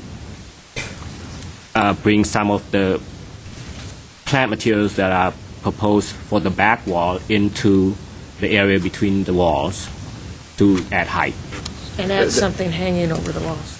So it should be something drooping over the top, and also something going from the Clinging. bottom, Okay. clinging to it, so we're coming at it from both. We're really restricted as to types of plant material, but maybe 10 plants we can use, so just You would some- know better than I, being the landscape expert. I'm just saying there's nothing that's going to cling. So if we could get something that it could hang over, and we could suggest like vinca or, Okay. Rosemary. but the landscape that is proposed around the perimeter should be brought into those retaining wall areas. Okay, that's what I got us, yeah. And also a revised landscape plan is required because of that. Revise the irrigation. And irrigation, revised landscape and irrigation plan.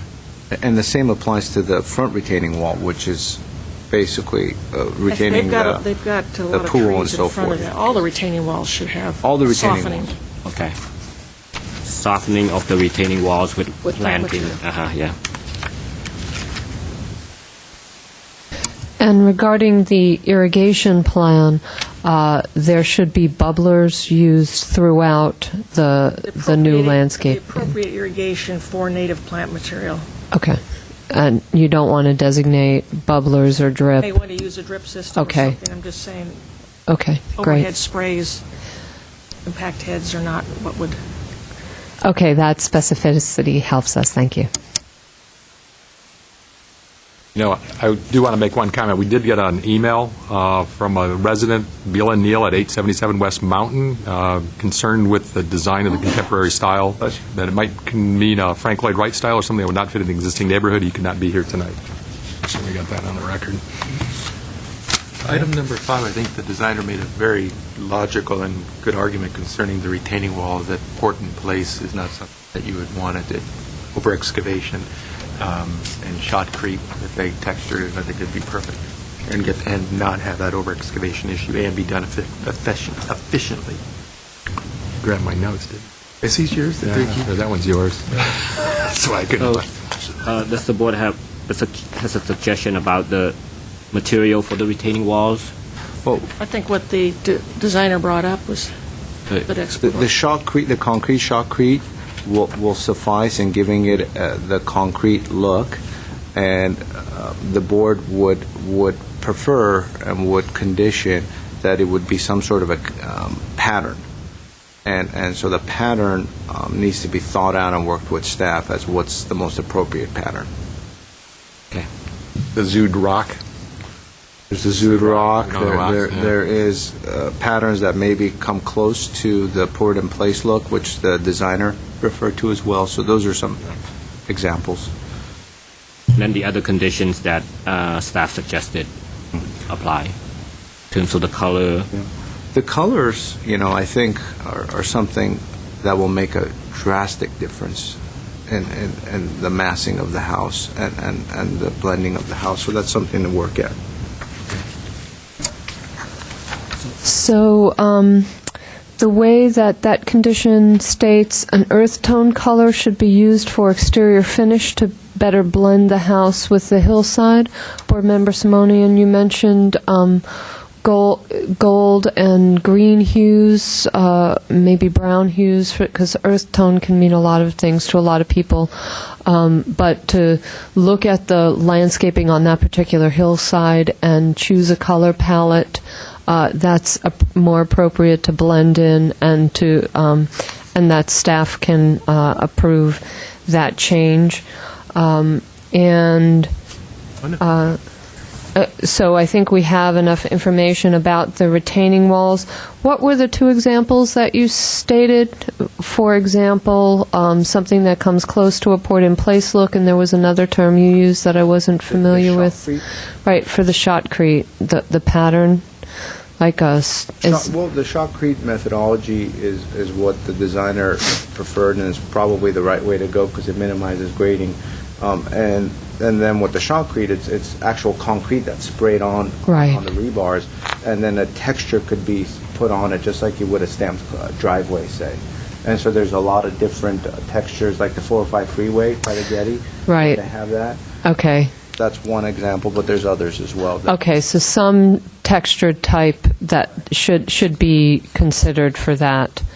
And regarding the shrub planting, for all of the retaining walls, the rear walls, as well as the retaining wall in front of the deck, that should be planted with the kind of native plants that are around the perimeter, such as vinca or toyon, something that would hang over the walls and really help camouflage those walls. We don't expect those walls to also be a color, but they would be the natural concrete look. So then we would need the revised landscape plan and the irrigation, as you mentioned.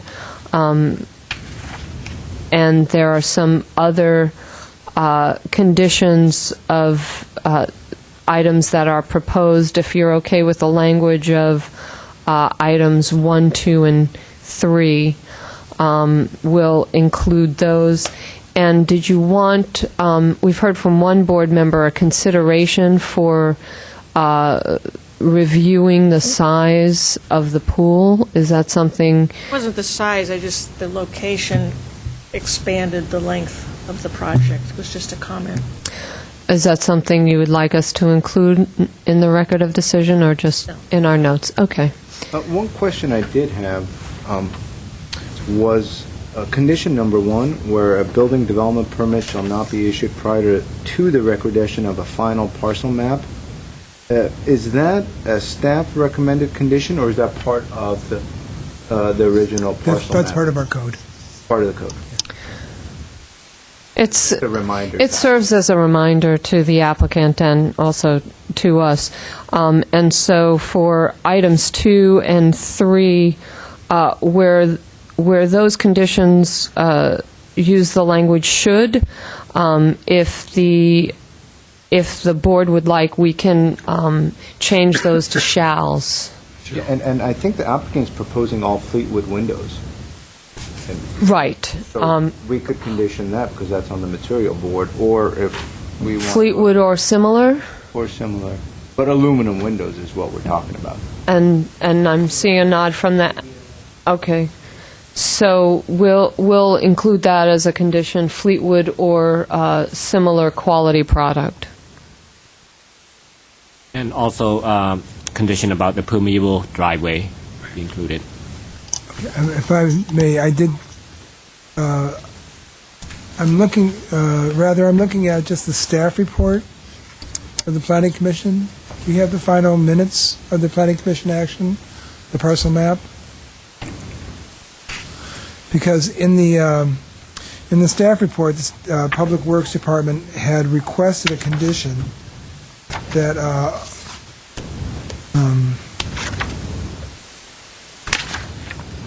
proposed driveways, at least the driveway aprons shall be constructed with Portland cement concrete pavement. Normally in a flat land, a place where there's not a sensitive drainage pattern like this, it'd probably be almost a no-brainer to be able to go to a permeable surface. But I just want to be able to check with the city engineer that To see if they're it's okay a structural with it. Was debt. that comment about the apron or the driveway? It just says That was about the apron, which makes The sense, apron because is what- that's part of the public right of But if we could just put in a qualifier to that condition, Okay. to the satisfaction, if approved by the city engineer. Okay. Regarding the landscaping around the retaining walls and things hanging over it, I think I heard Board Member Palmer say that that it was perhaps inappropriate to try to cover the entire retaining wall with plantings. Well, if you do it sporadically and have some taller growth in front of it, so that it just lets it blend into the background. Okay. We don't want to emphasize that line.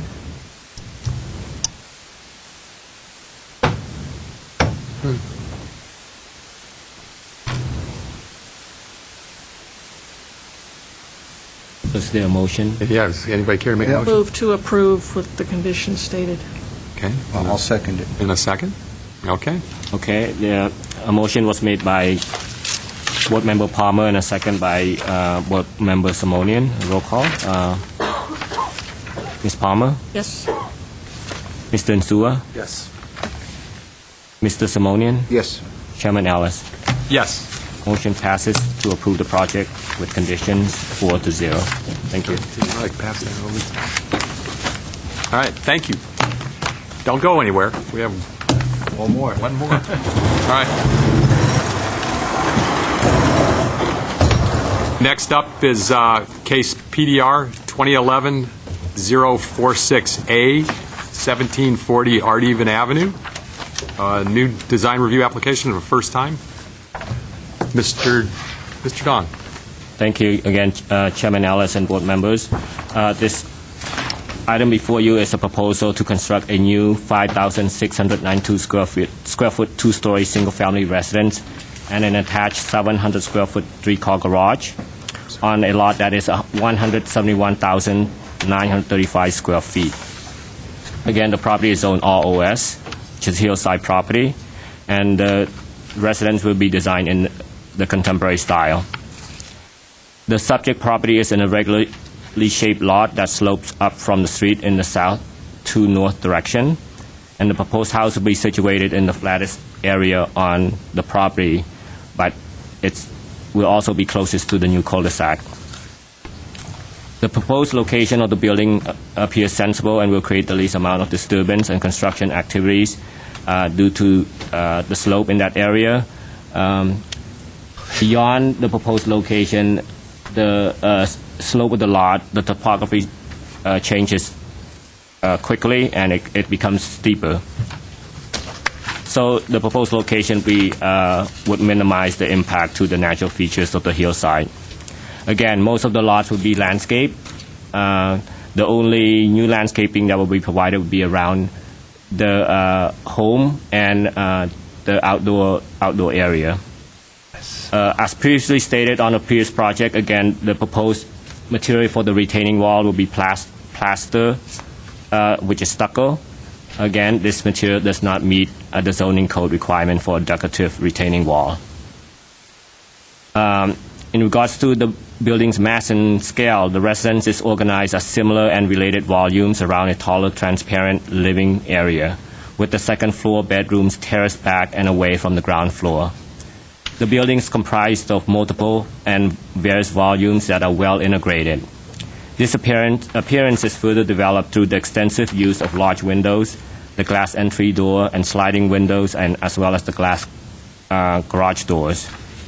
The dark wood trim around all windows and door openings, coupled with the wood trellises on the first and second floor and around the garage, help break up the forms of a predominantly smooth stucco building. The transparent quality in the living space and other areas help reduce the perceived mass of the building and create a light outward appearance. The mass and scale is further reduced through the use of cantilevers, balconies, trellises, and stepping the second story away from the first floor. The proposed project exhibits a clean, simple, and linear design. There is a level of consistency in its overall design, detailing, and use of material. The house features a flat roof design that is expressed at various heights. All exterior walls will be finished in smooth stucco, and a combination of material may be desirable due to the size of the building, but as proposed with the wood trim around the windows and the doors, the combinations appear appropriate. However, again, the white color of the stucco appears too stark against the hillside, and an earth tone color should be considered for this project. As you can see on the front elevation, a front porch is shown with an arch ornamental wrought iron attachment.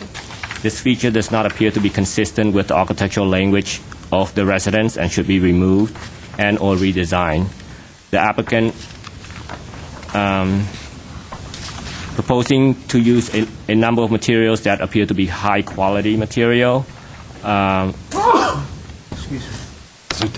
So overall, staff recommends approval of this project, again with some conditions. You mentioned one item that didn't seem in the place. I missed it in the front. This wrought iron sort of detailing At the around, entry. at the entry, yes. Away from you. All right. Thank you, Mr. Dong. Any other questions? All right. I'd like to open a public hearing. Mr. Malikian, please. Good evening again. My name is Alan Malikian. Address is 2255 Honolulu. I'm the designer of the project. We're on the other side of the lot. And again, going back to the formation of the building, it's been designed to follow the contour of the hill parallel to the slope.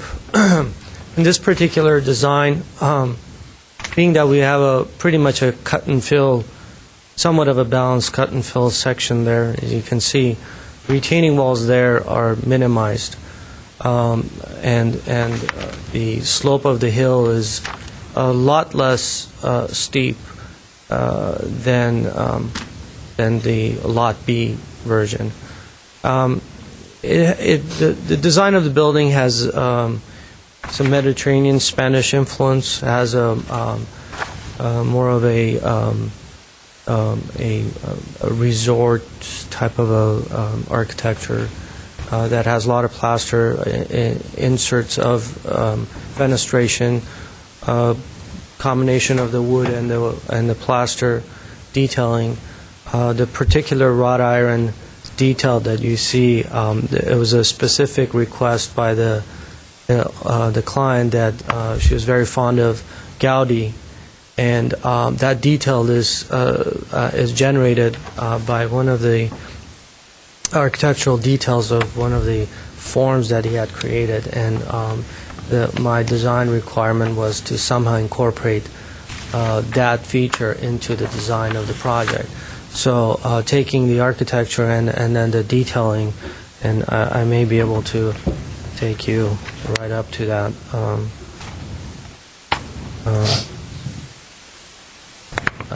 It has some ornate or beveled concrete plaster details there, and then the wrought iron articulation is direct result of some of the concepts that Gaudi has introduced in his projects.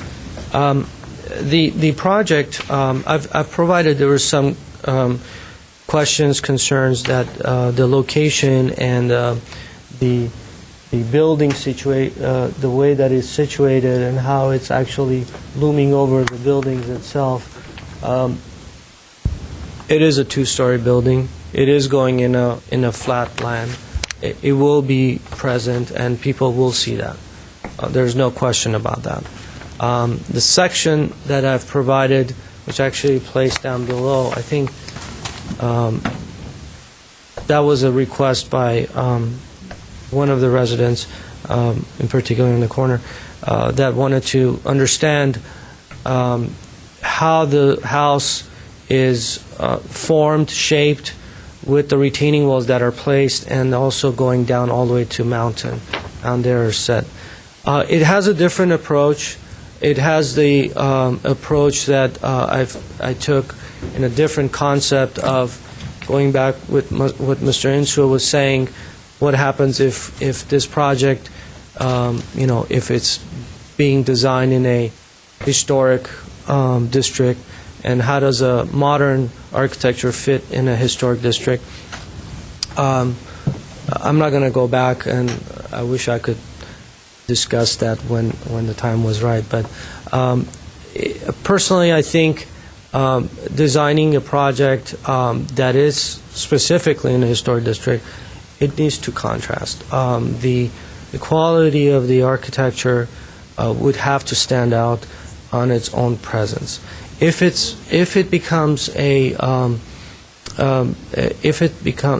starts mimicking its surrounding architecture, you'll find two problems. First of all, the crafters, the contractors are not around, nor the budget is still there. The materials that were found in the past. So to bring in an architecture that is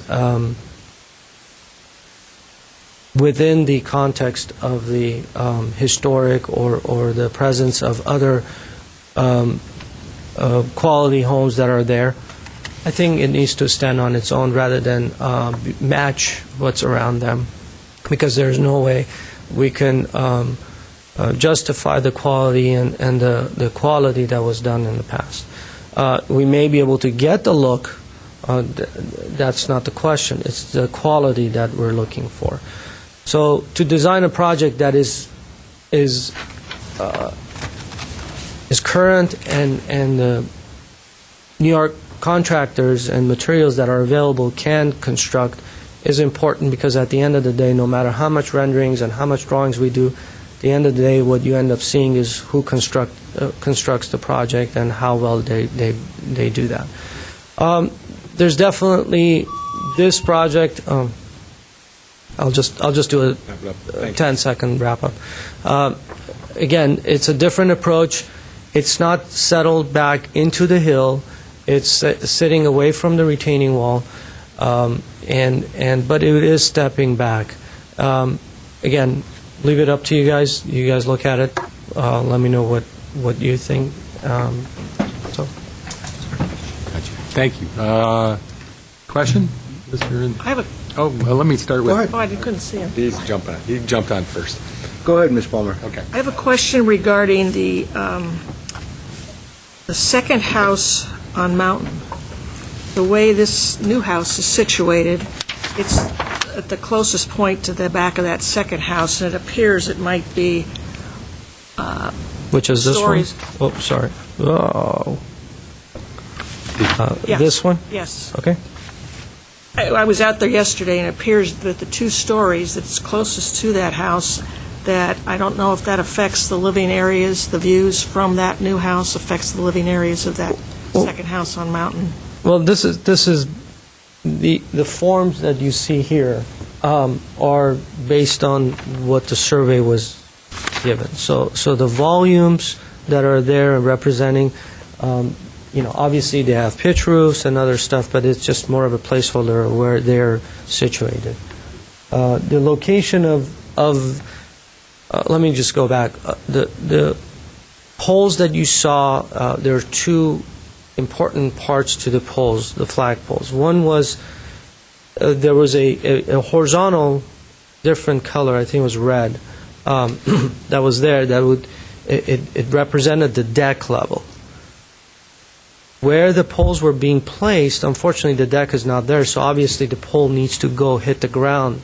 So there were certain areas that were actually the poles felt a lot taller. Well, I understand that. Okay, and then so as far as the location of that, is that what you were asking? Or? I'm asking that elevation, that south elevation of the new building, Okay.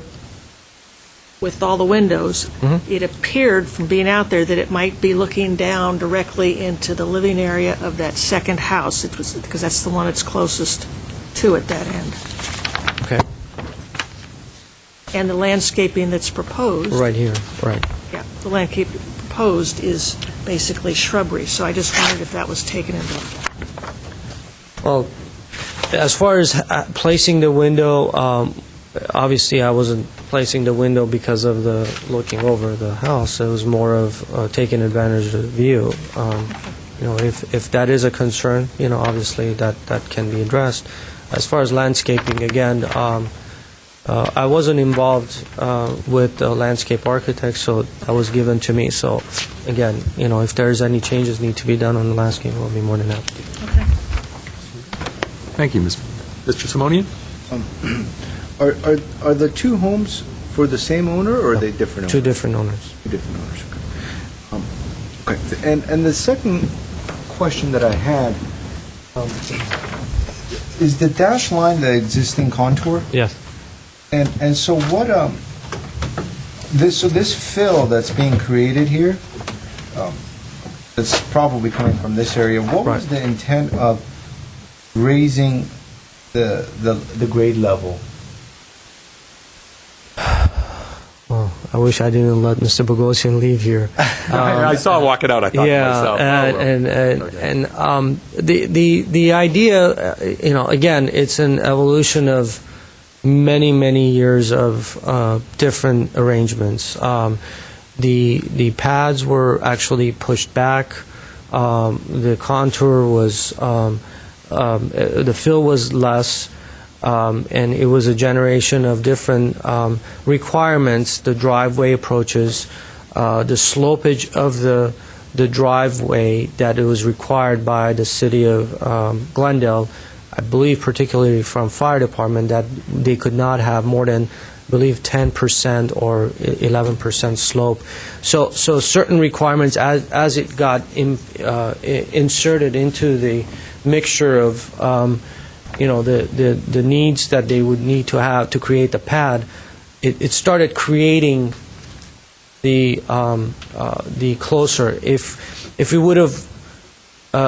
would have continued the 10% slope and moved that, the retaining walls were going to grow to be a lot taller.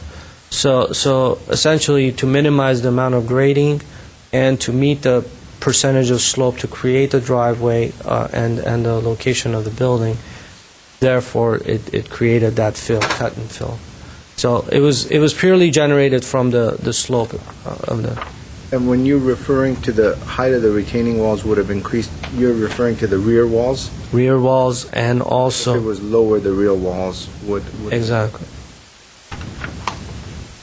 And were there? Was there, it's a two-story home, so were there ever any concepts considered where, say this area was more like in this area, where it's kind of, that kind of a concept, was that ever discussed or worked into or thought of? Different concepts were discussed. None were discussed the other approach that we had. None. It was just two different requirements with two different owners. At no point the concept of Lot B was accepted. This particular lot was generated in a sense that creating a flat pad, which is already approved. The pad is there, the retaining walls are there, so everything is approved. So and essentially the building was designed to fit the flat pad. If we go back and start redoing that, then we have to essentially go back to the planning and completely redo the track map process and then regrading and all other stuff. So essentially the design of the building has been somewhat given to us as far as the location of the pad itself. Obviously, it has been modified and after it was approved based on fine-tuning and going through the grading process. But that was the case. I have another question. There's a 10-foot, it might be an easement on the area behind the existing houses. Right. Is that That is an easement, I believe. That is a utility. I believe it's a utility.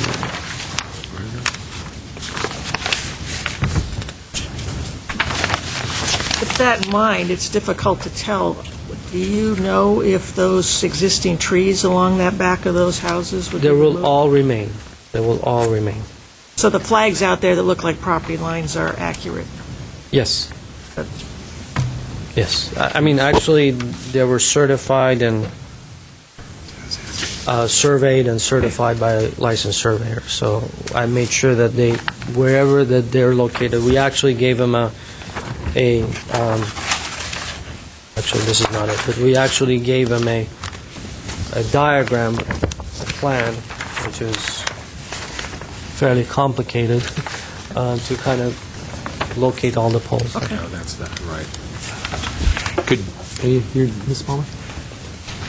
Could you do me a favor before you close that up? Would you put on the deck by the pool, right there? Yeah, and I just like to see looking back again toward Mountain to the south. Yeah, and just turn.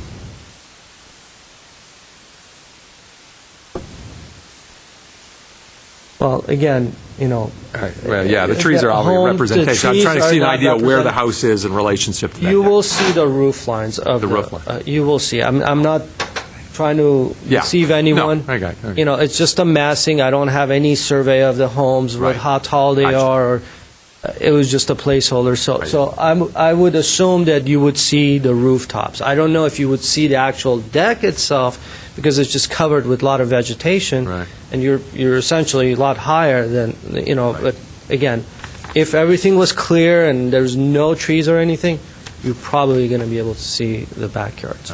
Okay. All right. Thank you, Mr. Malikian. Thank you. Once again, if anybody hasn't turned in a card they'd like to speak on this project, I'll start with Peter Fuad.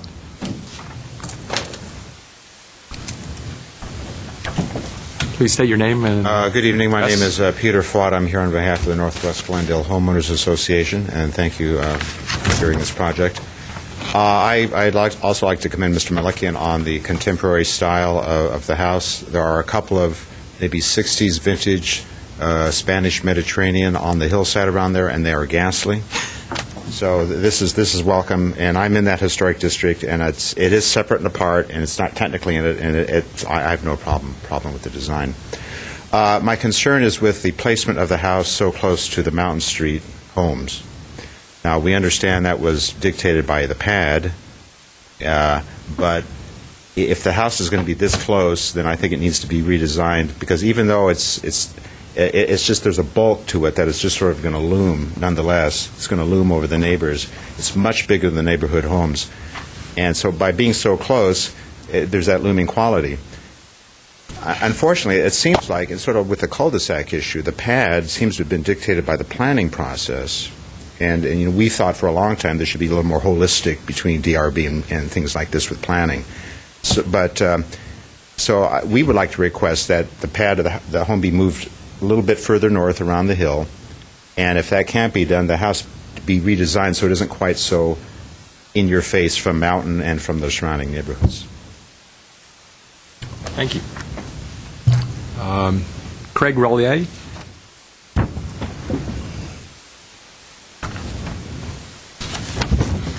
Please state your name and address for the record.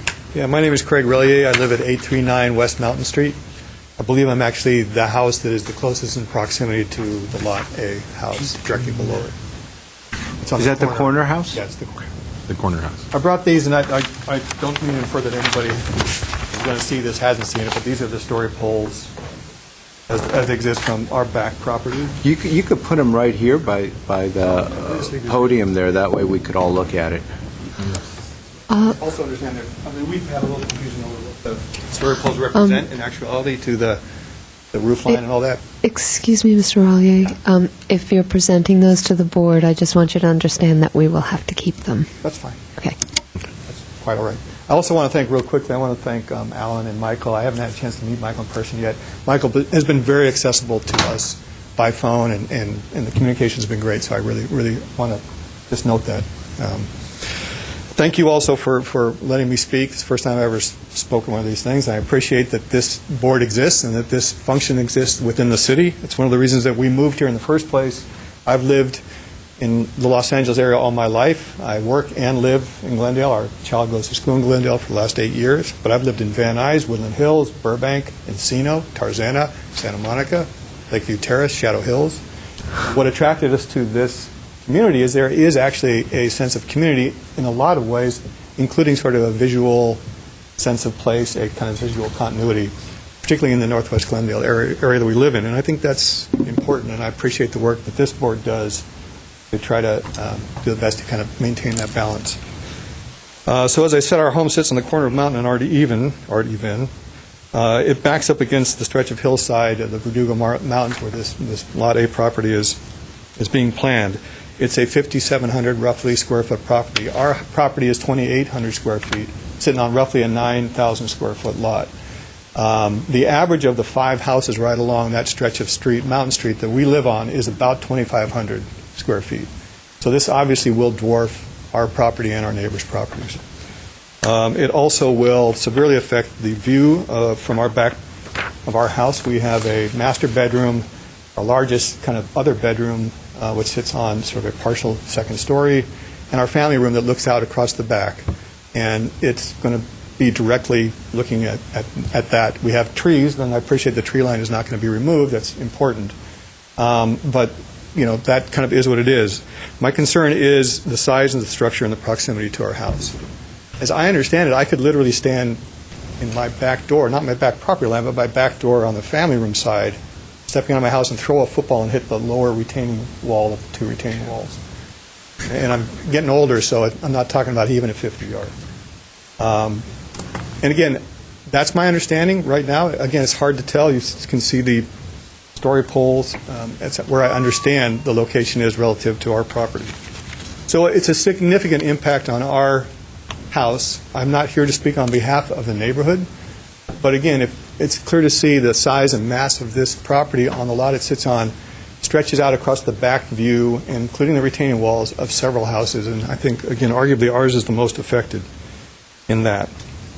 I also did some rough looking, and this is not scientific. I looked at Zillow and Google Earth, looked at about 40 homes in the neighborhood, about a 4-block radius, and it looks to me like the average size of the homes is about 2,700 square feet.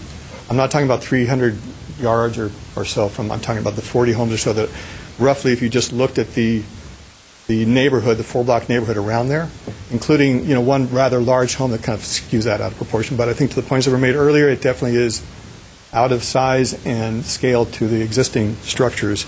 I know part of what this design review board looks at is an appropriate response to the existing structures, not just the topography, but the existing structures in a neighborhood. The fact that this is a historic district should be taken into account, even if it's not technically in the district. If I can throw a football from the back door of a historic district home and hit the new structure, I think it should be considered close enough to be something that is looked at.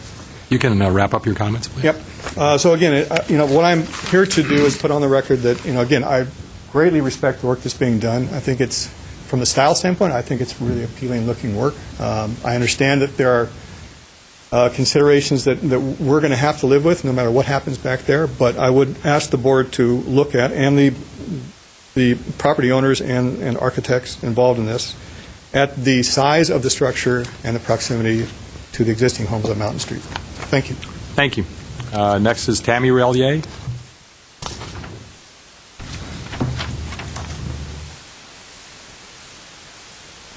Sorry, my pants got stuck. Hi, I'm Tammy Relier. I live at 839 West Mountain Street with my husband, and I am here today to just reiterate what my husband said.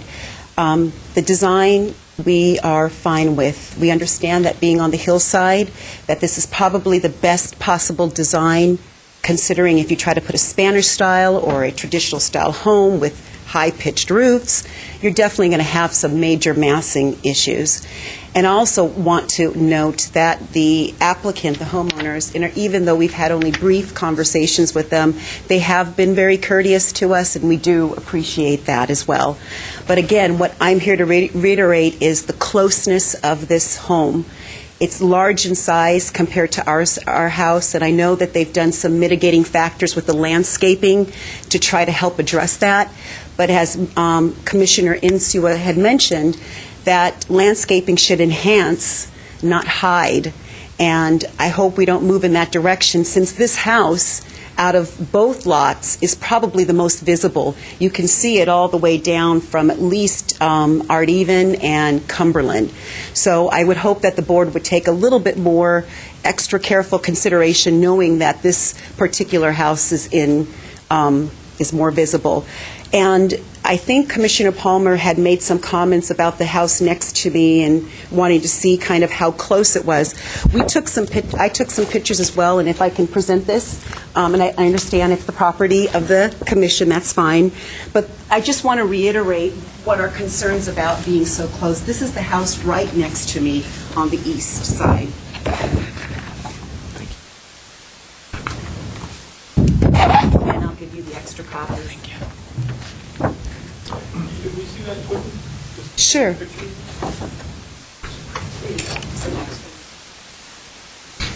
So again, if there's anything that can be done, I understand the pad is where it's is going to be where it's going to be, but perhaps the house can be downscaled in size so that it's not so close to the immediate homes. Hopefully, we can find a way that we can still allow the applicant to build their wonderful house, but yet be sensitive to the neighborhood, and especially the neighbors like myself who are right close to the development. Thank you.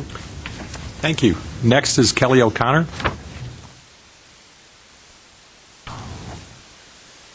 Hi, I'm Kelly O'Connor. I live at 835 Cumberland Road, which is on the northwest corner of Cumberland and Art Even. My home, while its address is on Cumberland, is the home that situates itself all the way up Art Even towards Mountain from Cumberland.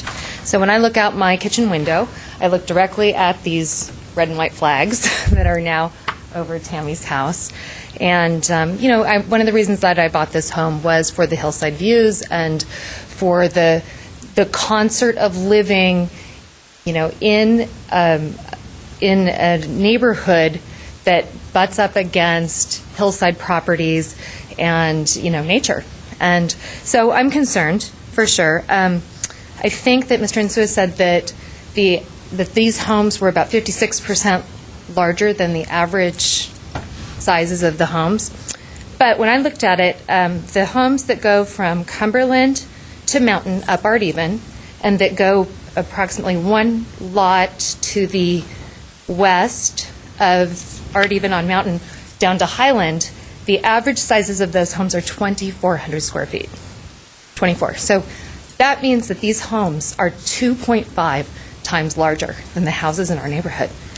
And that's just wrong. They're like these big giants that are just kind of looming. And I do hope that these people can build their homes and their dream homes and love to live in this neighborhood as I do and as the Reyes's do. But it's almost a mockery to allow a home that is 2.5 times the size of all the other homes there to sit there just looking on a hillside down at everything. And I think that's wrong. So I really, really hope that you consider it in addition to the cul-de-sac and the drainage.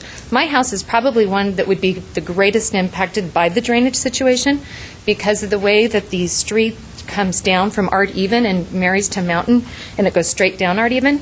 It doesn't really go straight down Art Even. It kind of, water swirls.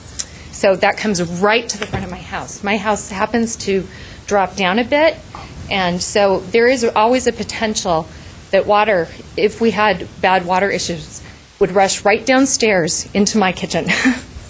So I'm very concerned about the water flow. I'm concerned about the relevance to the neighborhood.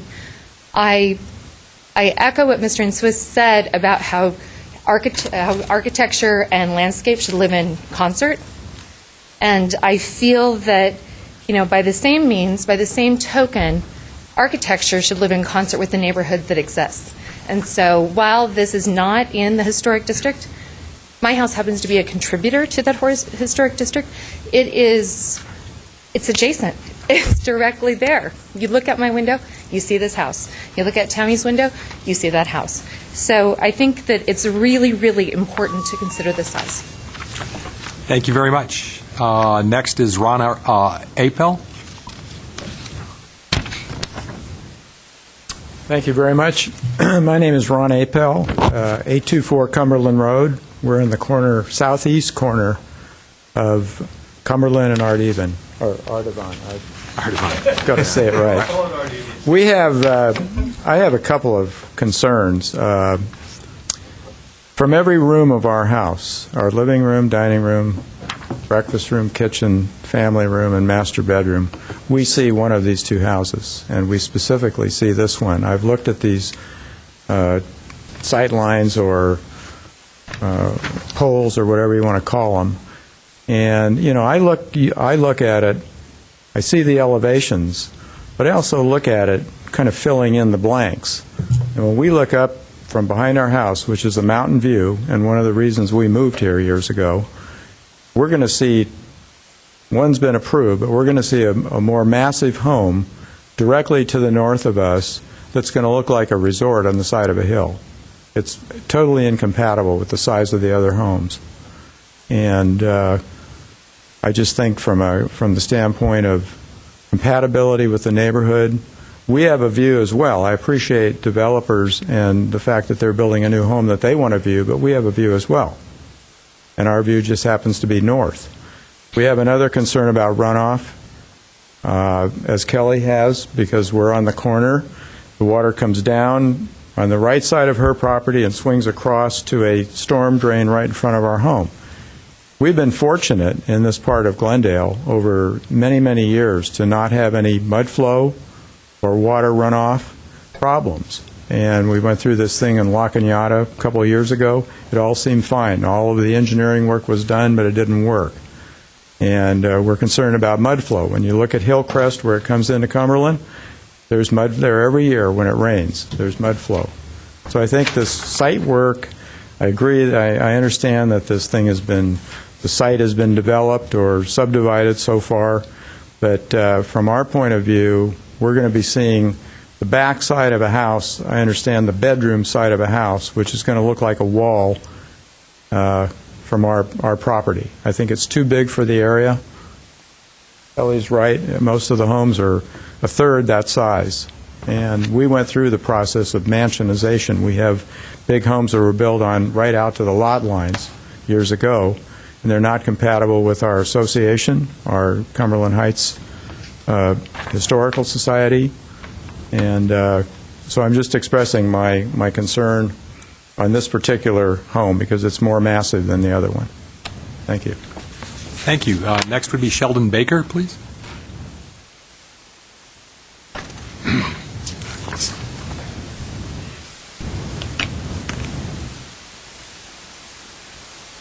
Sheldon Baker. My address is 652 Robin Glen Drive. My wife and I are the forgotten ones. We really are. We feel like we attended this meeting tonight and we're handed a book. Only problem is the first 3/4 of the book were not provided. Because this is the first time that we've been invited and received notice. We were excluded, rightly or wrongly, excluded from all the stuff about grading plans, subdivision. We attended an early meeting way long ago. We're assured we'd get further notices, but we never did. Never did. Because people don't think Robin Glen relates to this area. Our property abuts against Lot A, I guess it is. I'd say. I think, yeah. Goes all the way up. Right here. Our neighbors are Lot A and then Brand Park, City of Glendale.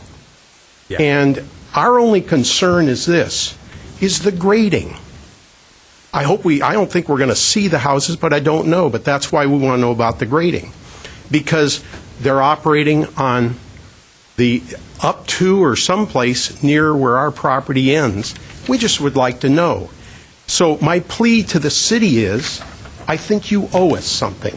I think you owe us a visit with the architect, whoever, to show us what the grading is, what we're going to see from the east looking west, because that's what we're involved with.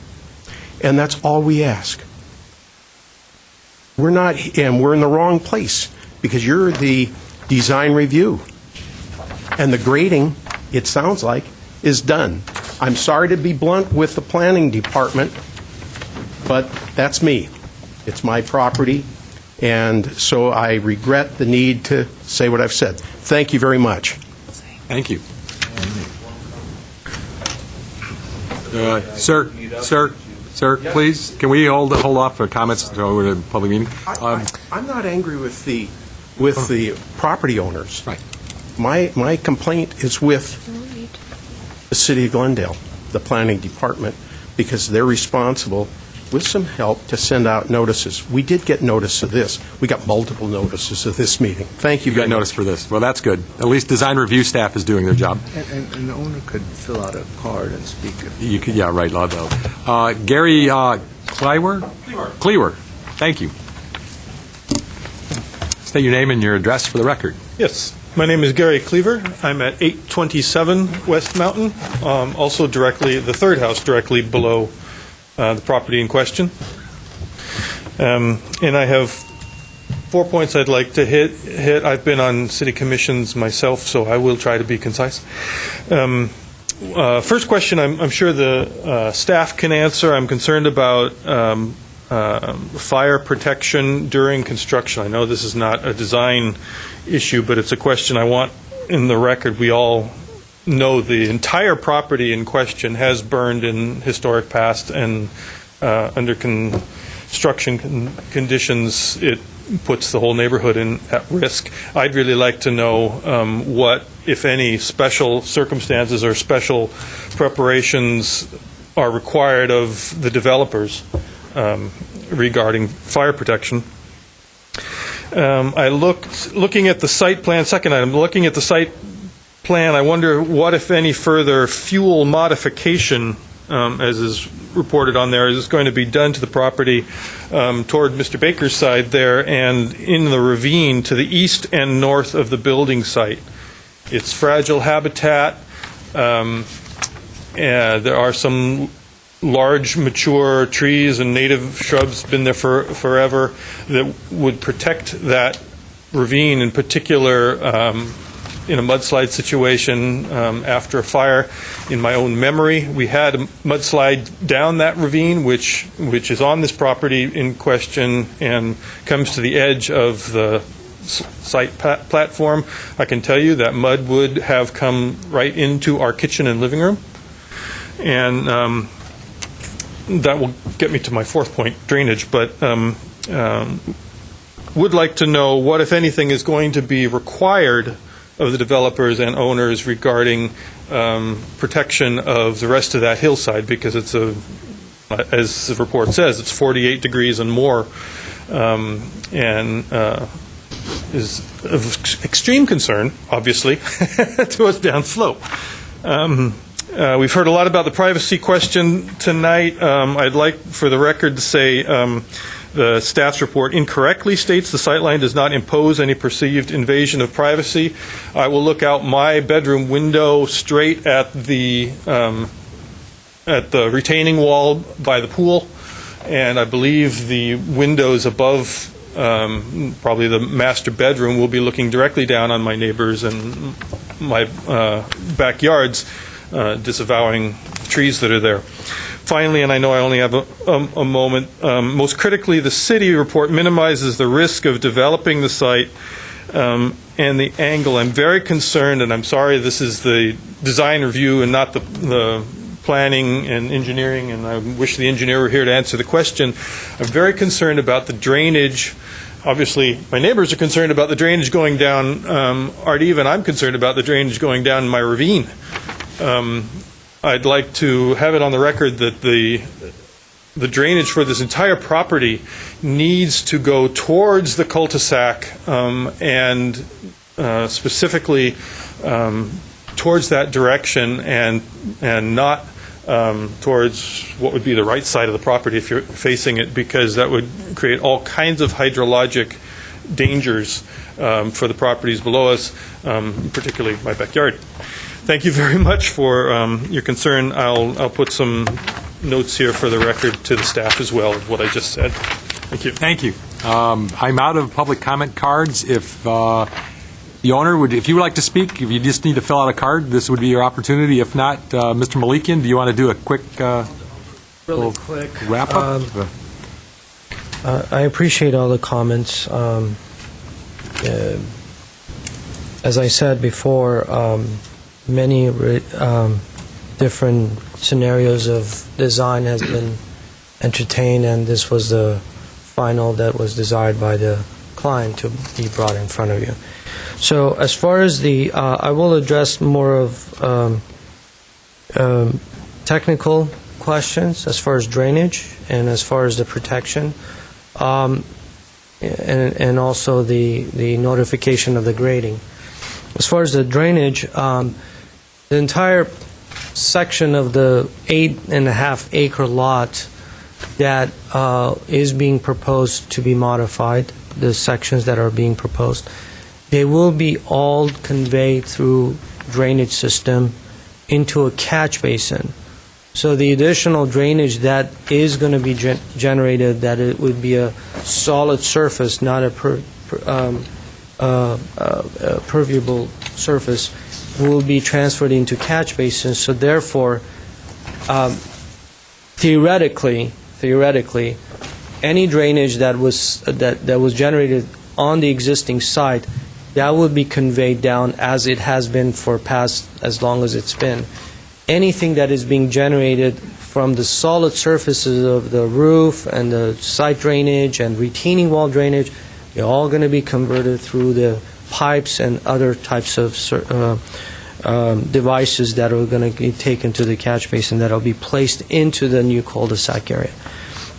As far as the fire protection, City of Glendale Fire Department requires at any hillside development a distance of a certain distance. I believe it's 100 to 150 feet of fire retardant, fire-approved or hillside-approved vegetation be planted and irrigated. So within the development of the building, there will be a certain area there that will be protected. Theoretically, would be a fire-retardant type trees that will be planted there. As far as the privacy, as I said before, if there are certain windows or other areas that it's felt that it's going to be used as a observation deck to oversee other properties, obviously I'll be more than happy to address that if there's any certain areas. Also, additional planting on top of the existing vegetation that is there, trees. That's the other proposed. I can entertain, I guess. As far as the grading plans, that was, I believe, it was approved a little over 2 years ago. I think it was a little bit over 2 years ago. The grading plans has not been approved yet. Well, the planning commission that he went through, not the grading, but the subdivision and the... Was approved on June 16, 2010. 2010. So it's a little under 2 years ago. as far as I was aware of, I wasn't involved in the grading part, but I attended. But as far as I was concerned, everyone was notified, and there was no appeals or anything was filed for that. So. Hang on, ladies and gentlemen, please. Just a real question. I think the previous speaker was concerned about fire protection during construction, not afterward. The fire, that's a valid concern. Obviously, it would be whatever that the contractor is required by law to do the protection within the boundaries of the construction. Also, any additional fire department requirements that they're going to be. So other than that, there's nothing we can do as far as the development, as far as it would be the contractor's responsibility to be able to protect that. And there are laws and requirements and inspections, periodic inspections that are done, I believe, in the hillside areas that are done by the fire department and checks and make sure that everything is done properly. Thank you. Thank you. All right. I'll close the public session. Let's see. There's only done two. It's your turn. Okay. Is it? Or did I? Judy off the hook? Oh, no, you did the first one. I'm good. Again, I think the architecture is excellent. My comments from the first project notwithstanding. I think the project is, square footage-wise is a little big, square footage-wise, and not that the project can't be its size, but what its size does in its certain location and its longness, I believe, creates adjacency issues with the surrounding neighborhood with this type of home and stuff, which has been discussed by the neighbors and others. So I think if there was a reduction of square footage, it would minimize those issues. Minimize, not eliminate, minimize, and perhaps be less the visual impact that we're seeing in the photographs and adjacencies and stuff. Proximity. The compatibility issue, here in the homes that are one architecture, which is fine, and then one that's done very well, but set aside, how does it relate? Will it be in conflict? Not juxtaposed, but will it be in conflict? And then when I look at the site plan sheet A1.A, which again continues to accentuate its length, which is excellent. That's what you want to do. But when you add the square footage, I believe it has a bit of a conflict. And then the pool, very close to the edge, adjacencies. I think the pool is close to 50 feet long, so it's very long in that sense. Done well, but possibly a bit of a conflict. But other than that, I think the project is done fabulous. Ms. Palmer? I think the design is well done also, but this house, unlike the previous one, is not as easily tucked into the hillside. So it's going to have more of a massive look, and that's going to make it look larger than the other one, which is similar size. This one is also much closer to the houses, and I was on the site and looked up, and I think this is going to be too close to the houses, and maybe Mr. Nsua's suggestion about minimizing the size, that pool area is going to be hanging within 20 feet onto the neighbors right behind them. So that's a real concern for me. I don't know if it can be adjusted on the site, put around the hill or whatever. I think that's my major concern. It's looming out of the hill more, and it's closer to the other houses, and it's going to have a huge impact on those three houses down below. Okay.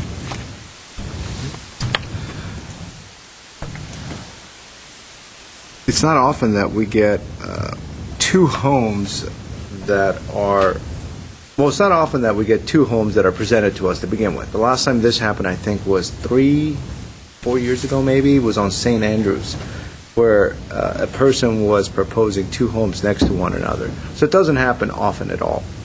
And usually when it's presented, you get similar architecture on both. And that's what's very different here is because we have two very contrasting styles of architecture, and we have two really different orientation as well on the site. And some of the comments that we're hearing is really this, the civil architecture, the civil design, the civil engineering that went into creating these paths for whatever reasons were employed at that time are drastically different between the two. And so some of the comments that I think are being presented here are a direct result of that item. And so I think the overall design is affected by that. And so I wish Mr. Bogosian didn't leave. I wish he was here. The architecture, the design is well thought out.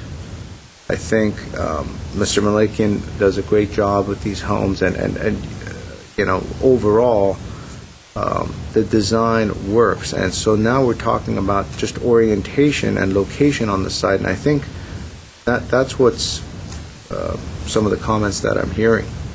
And so I'd like to hear your thoughts as well, Mr. Chairman, and maybe we could discuss this some more. Great.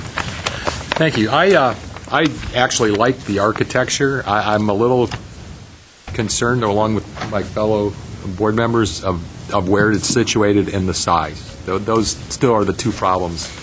Other than that, you can't fault the design. But I don't know quite where it's setting on the property, and as you start seeing the pictures from the neighbors, I don't know what the solution is. But I do have a little issue with it, the size and where it's placed. I see a lot of red ink on Mr. Nsua's. No, that's just it's not, my red ink is not that it's bad. My red ink is It's had a red pen today. I just had, no, thank you. Thought process. I just thought, yeah. Well, so do we, as the chairperson, which direction do you want us to take on this? Well, I mean, I would like to see, is there a consensus? Are there three votes for to approve it? Would be somebody want to make a motion? If not, we kind of got to figure out what will meet the three of the four of us I don't think I can approve it in this location. in this location. And I don't have an answer, but I just think it's too imposing on the neighbors. And it's a very nice design, but right. I mean, is it tucking it similar to the one on the other side? But then we're doing two. I don't think know. Mr. Simonian hit the nail on the head when he commented on the civil part of it, the grading. That's dictating how it looks.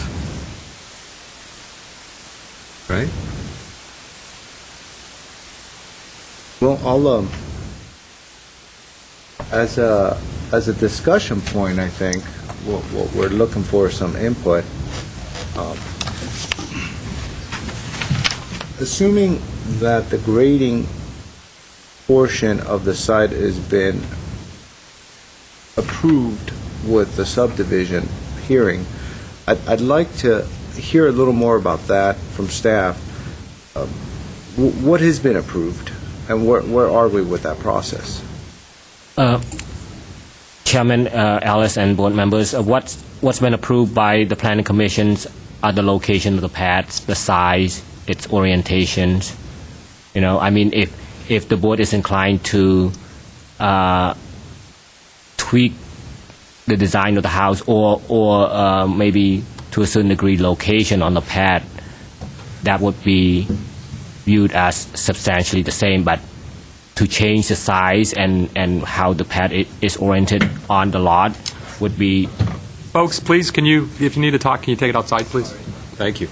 Would not be in conformance with what the Plan Commission approved, and it may be considered a brand-new project.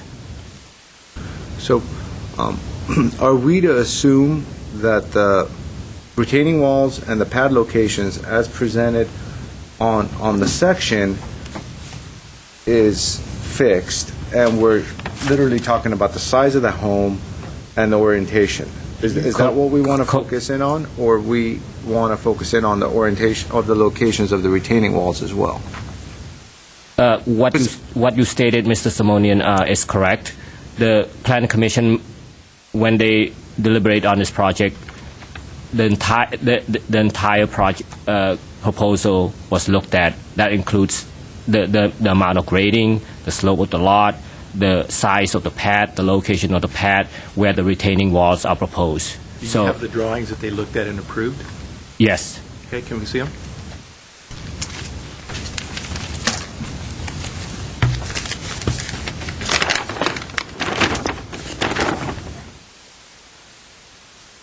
Essentially, the same as what is being proposed right now.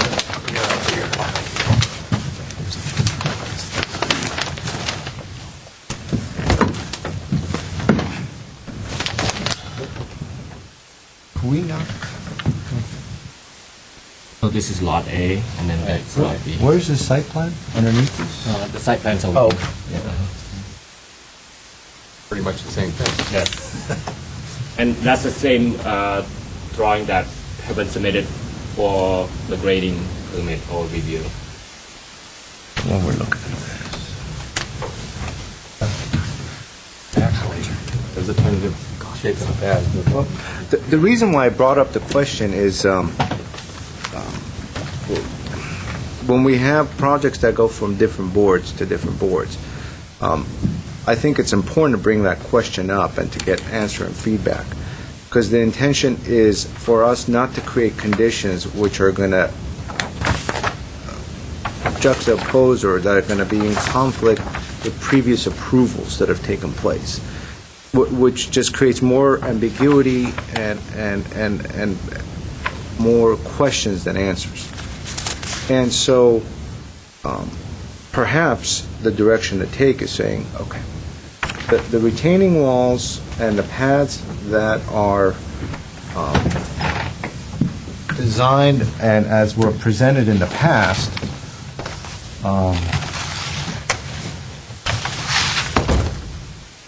here we go. Now I got it. You know, if we keep this retaining wall and this retaining wall and this retaining wall, and if we keep this retaining wall, which is what we're talking about, and then we have this area here to work with, and the issue is that this area is very close to the neighboring home. So when we look at this and when we have this void in the back, which is this area, it's causing this home to come out this way. And so that is a discussion point of just literally taking this and moving it back 10, 15 feet, which creates a bigger buffer zone, you know, between the buildings and the home. So that's an approach. Second approach, of course, is lowering this to making it work. But then we really get into some drastic modifications of this elevation.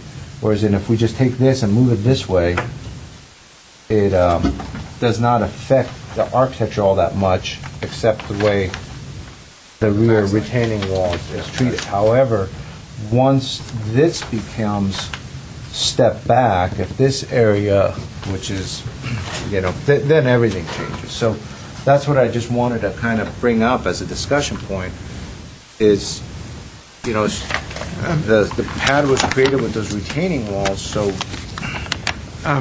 one of reactor. Yes, I'm sorry. Oh, No, jump no. right in.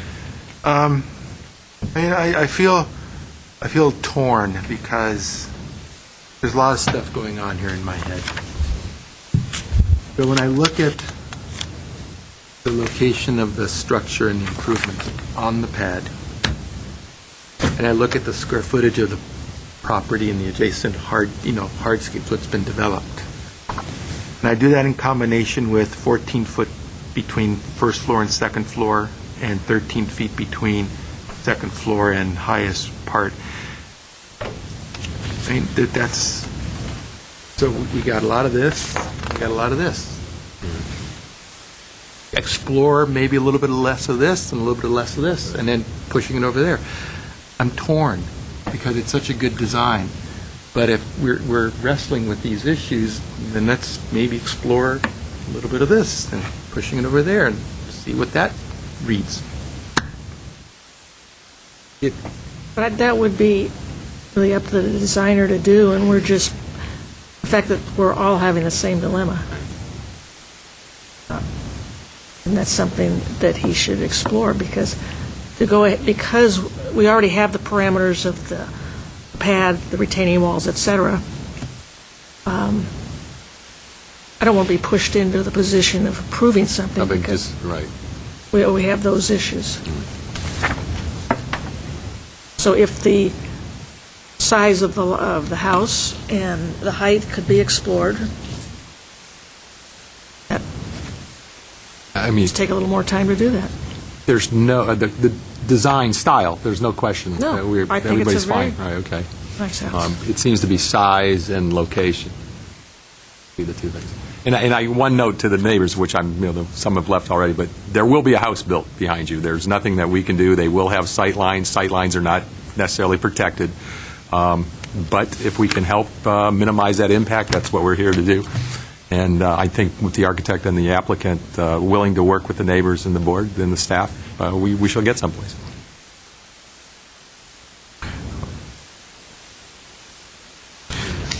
Yeah, and also, if we're going down this route, which we're discussing, on the second floor, that gym study area, that's off the side. If that's shifted kind of to the rear, then there'll be a bigger break, on this area, which is, I think, the biggest impact area, where this will step back, the second floor would step back quite a bit. So if that occurs, it'll make an amazing difference, from a mountain looking up.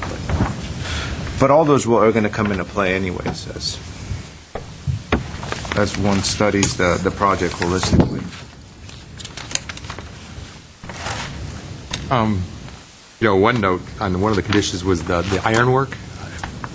I mean, if we're looking at the change here, I have no problem with the ironwork as is. Actually, I kind of liked it. No. I mean, okay. That one didn't fly. But I got iron. Iron is nice.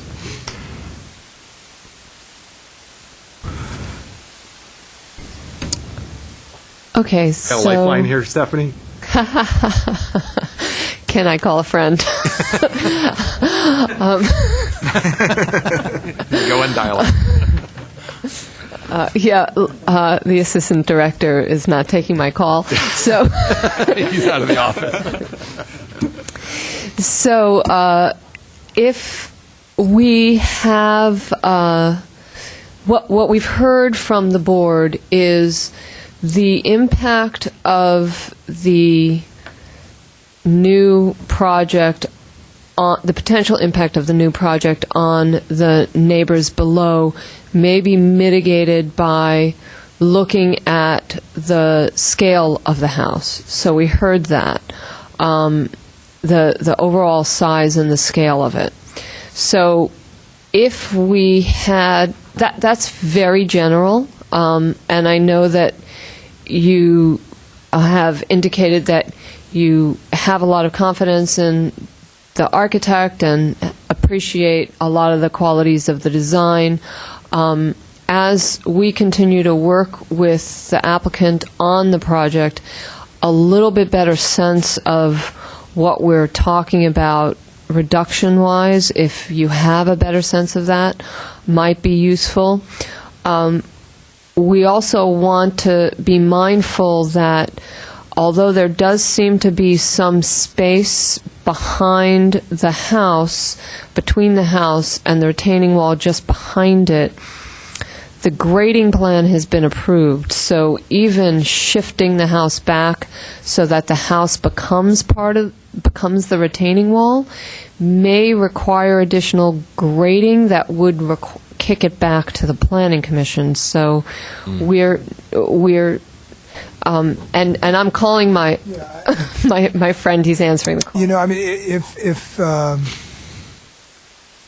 I mean, if it's acceptable to, in the building permit process with building and fire and all that, wall of the house substitutes a retaining wall without further grading behind it, I think there is probably some minor leeway in making those adjustments. Yeah, and I think that would be the approach to take. The idea is not to elongate this matter. The idea is not to make it difficult.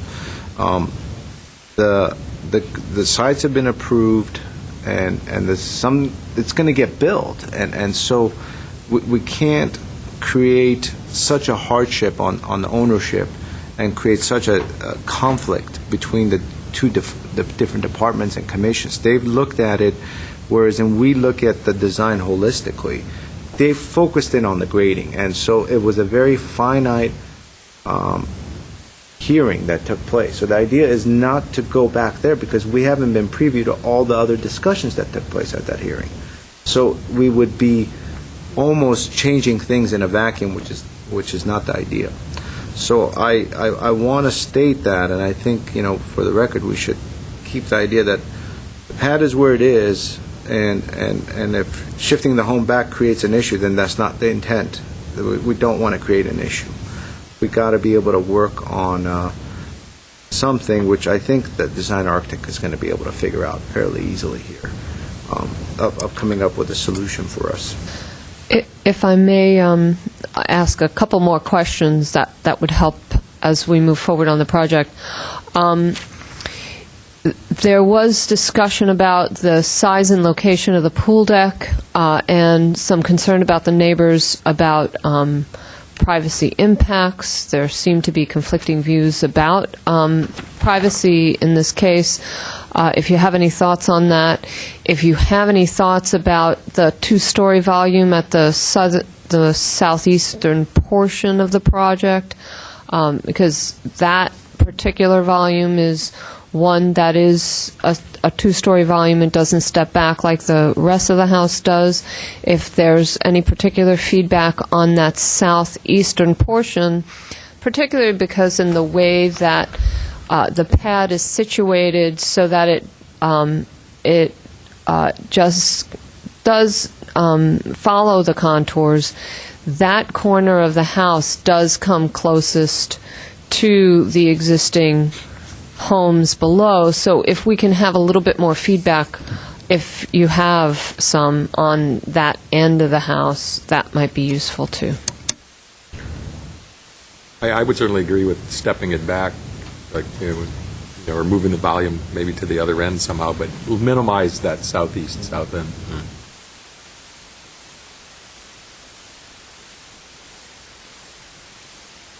Maybe the pool area is, it is a large pool, but that has an opportunity to move around the area. Maybe right now it looms over right next to the house down below, that if that were pushed back or orient, that can be moved around.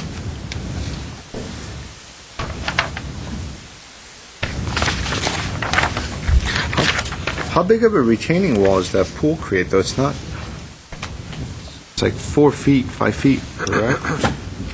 They're all about 5 feet. Well, there's all about 5 feet. That's about 5 feet, yeah. Maximum. Because the idea is to give direction right now, right? And so Exactly. they could go back, looking at the west elevation, I think if that second floor gym was just shifted somewhere else in the back, that's going to break up quite a bit. It's going to really free up that thing, and it's not going to be a big modification. As far as the size of the square footage of the home, that's up to the designer to work out. Mr. Malakian wants to approach. Do you want to open the camera? Opportunity here. You good? We're going to reopen it, Mr. Malakian? Thank you. Again, Alan Malakian, 2255 Honolulu Avenue. As far as pushing the building back, absolutely. There is substantial room there that we can push that building back. There's also ways that we can reduce the height of that. What I'm afraid of is that the requirements by the building and safety for the H/2 requirements, which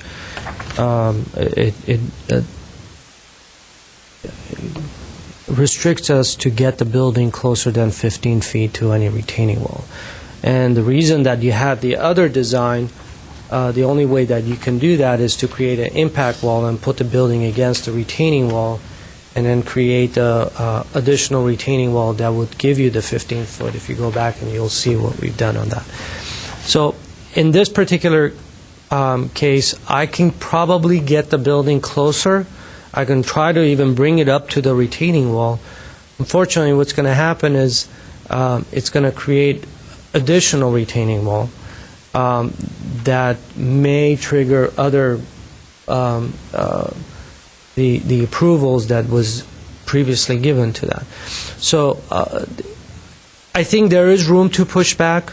I think there is a leeway. I think the entire concept of allowing the 5-foot retaining walls, which was originally proposed by the track map submittal, if that can be maintained, and I can push this back, lower the building, maybe even stretch this out, I may be able to reduce the square footage, reduce the height, push it back, and at the end come up with a fairly similar result, but yet less scale pull in the back.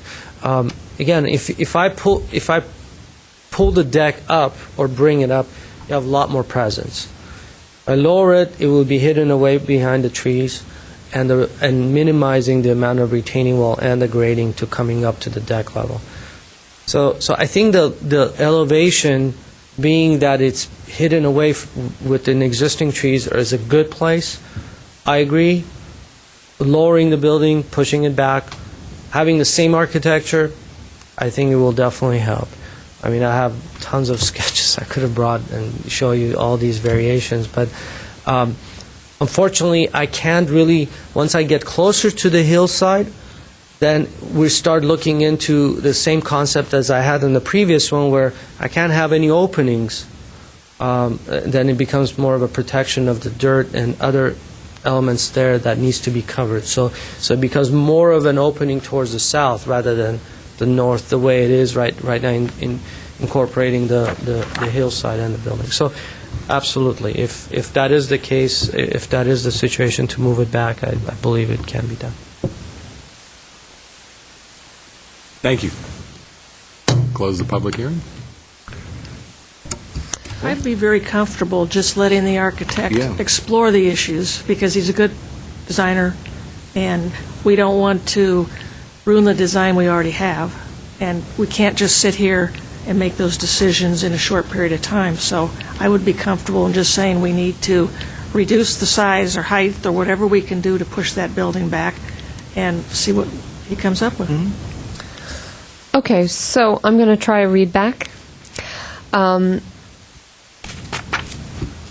The first comment that we have is to reduce the size and scale of the house to mitigate the potential impact on the neighboring properties. Consider shifting the pool area on the pad or reorienting it in order to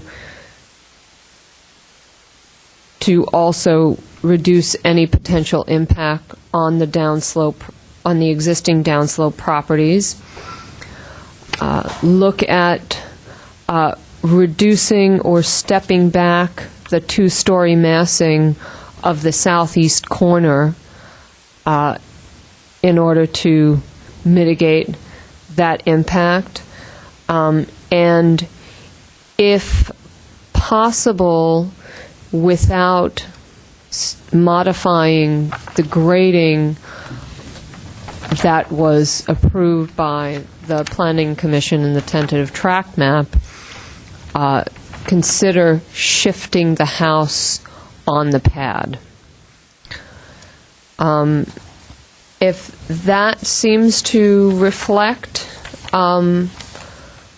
what you've discussed, I'll also attempt to read back the staff conditions that were in the report. Number one was similar to the previous condition or on the previous project about the requirement for the approval of the tentative parcel map. I think we heard to reconsider the decorative wrought iron adornment. I'll look back at, I thought, I had no problem with it. I'll defer to the rest. Yeah, I agree on Mr. Ellis on that. It's something that the applicant wants. It's something that is, true to them, and you can't really, it's not Okay. all that prevalent. So and those we'll- are really the least of all issues. See it from the public right away. Plus, I can't see it from the street. We'll scratch that one. I'm glad I asked.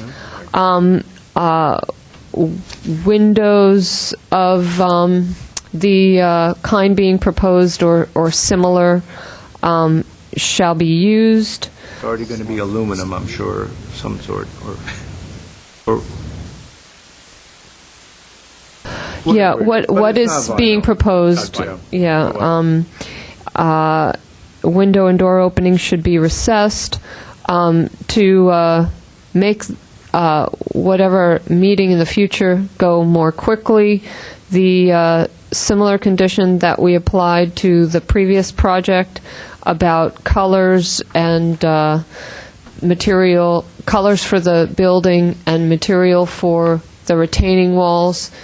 We can apply the same conditions as you spelled out for the previous project. Let's see. For the landscape conditions, similar conditions in regards to the irrigation plans that we applied to the previous, and also for softening, especially the retaining wall in front of the deck. Those conditions should be applied. Are there additional landscape conditions on Just this the one? driveway, same condition as the previous one. Okay, now is that a condition or a consideration if approved by the I think it should be a condition. condition, permeable paving as Not approved by necessarily the... permeable paving, but the driveway be somewhat decorative, other than a concrete Okay, driveway. decorative Maybe or... areas that permeable is not. Yeah, okay, decorative or as approved by the city engineer. Alan has a comment. Sheriff? You don't need to open the hearing to hear from that. On the driveways, the intent for both projects, particularly in Lot B, I wanted to say, my thought on that is that it would be more of a rectangular concrete sections, 2 foot by 6 foot, 8 foot, and then it would be separated by either planting or some sort of a turf or some, and then it would repeat in a different pattern. So it would be kind of interlocking patterns that it would be sections. So it won't be a solid surface that you would have a I drainage. don't have a problem with that, it just states concrete drive, so. Right, it would be Just clarify concrete that. and some landscape turf type or river rocks at Which would be certain. nice, yeah. Just be clarification on the. So it won't just be concrete. Yeah. Okay, so we can condition that or something similar for the next round. Right. And are there additional I just wanted to, Sorry. one thing that I wanted, that I think it would be a good idea for the designer to coordinate with staff. It seems as though if it makes sense for the designer to modify some of the retaining walls to better help the design, minimize the impact on the surrounding neighbors, minimize the massing with the surrounding neighbors, and to just holistically improve the project, there should be some sort of a leeway in these kind of scenarios. There shouldn't be, so let's discuss that, and I think it'd be very wise to do that right up front, because if there are some flexibilities, it might holistically help the neighborhood.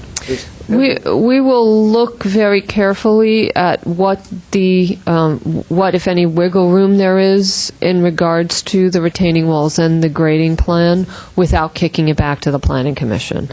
It's not exactly clear to us. I think there is a little wiggle room, but until we start working together on it.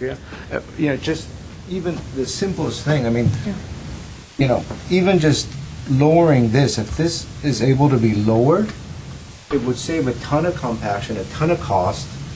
It would be less impactful on the neighbors because they wouldn't be looking at these walls. and it would just holistically improve everyone's life. It would cost less impact on the neighbors, it would be quicker to build, less compaction. So those are things I think that the department should coordinate on. And if we, yeah, it's common sense, and we should be able to do that to help the applicants, because it's going to cost a lot of money to develop this thing. And so if we could reduce the cost there and help everything without going through a process, seems like that's something we should help the applicants on. Okay, so I'm going to read that back. Modify some of the retaining walls and potentially lower the house and the deck at the front into the hill as much as possible without triggering any new review by the Planning Commission.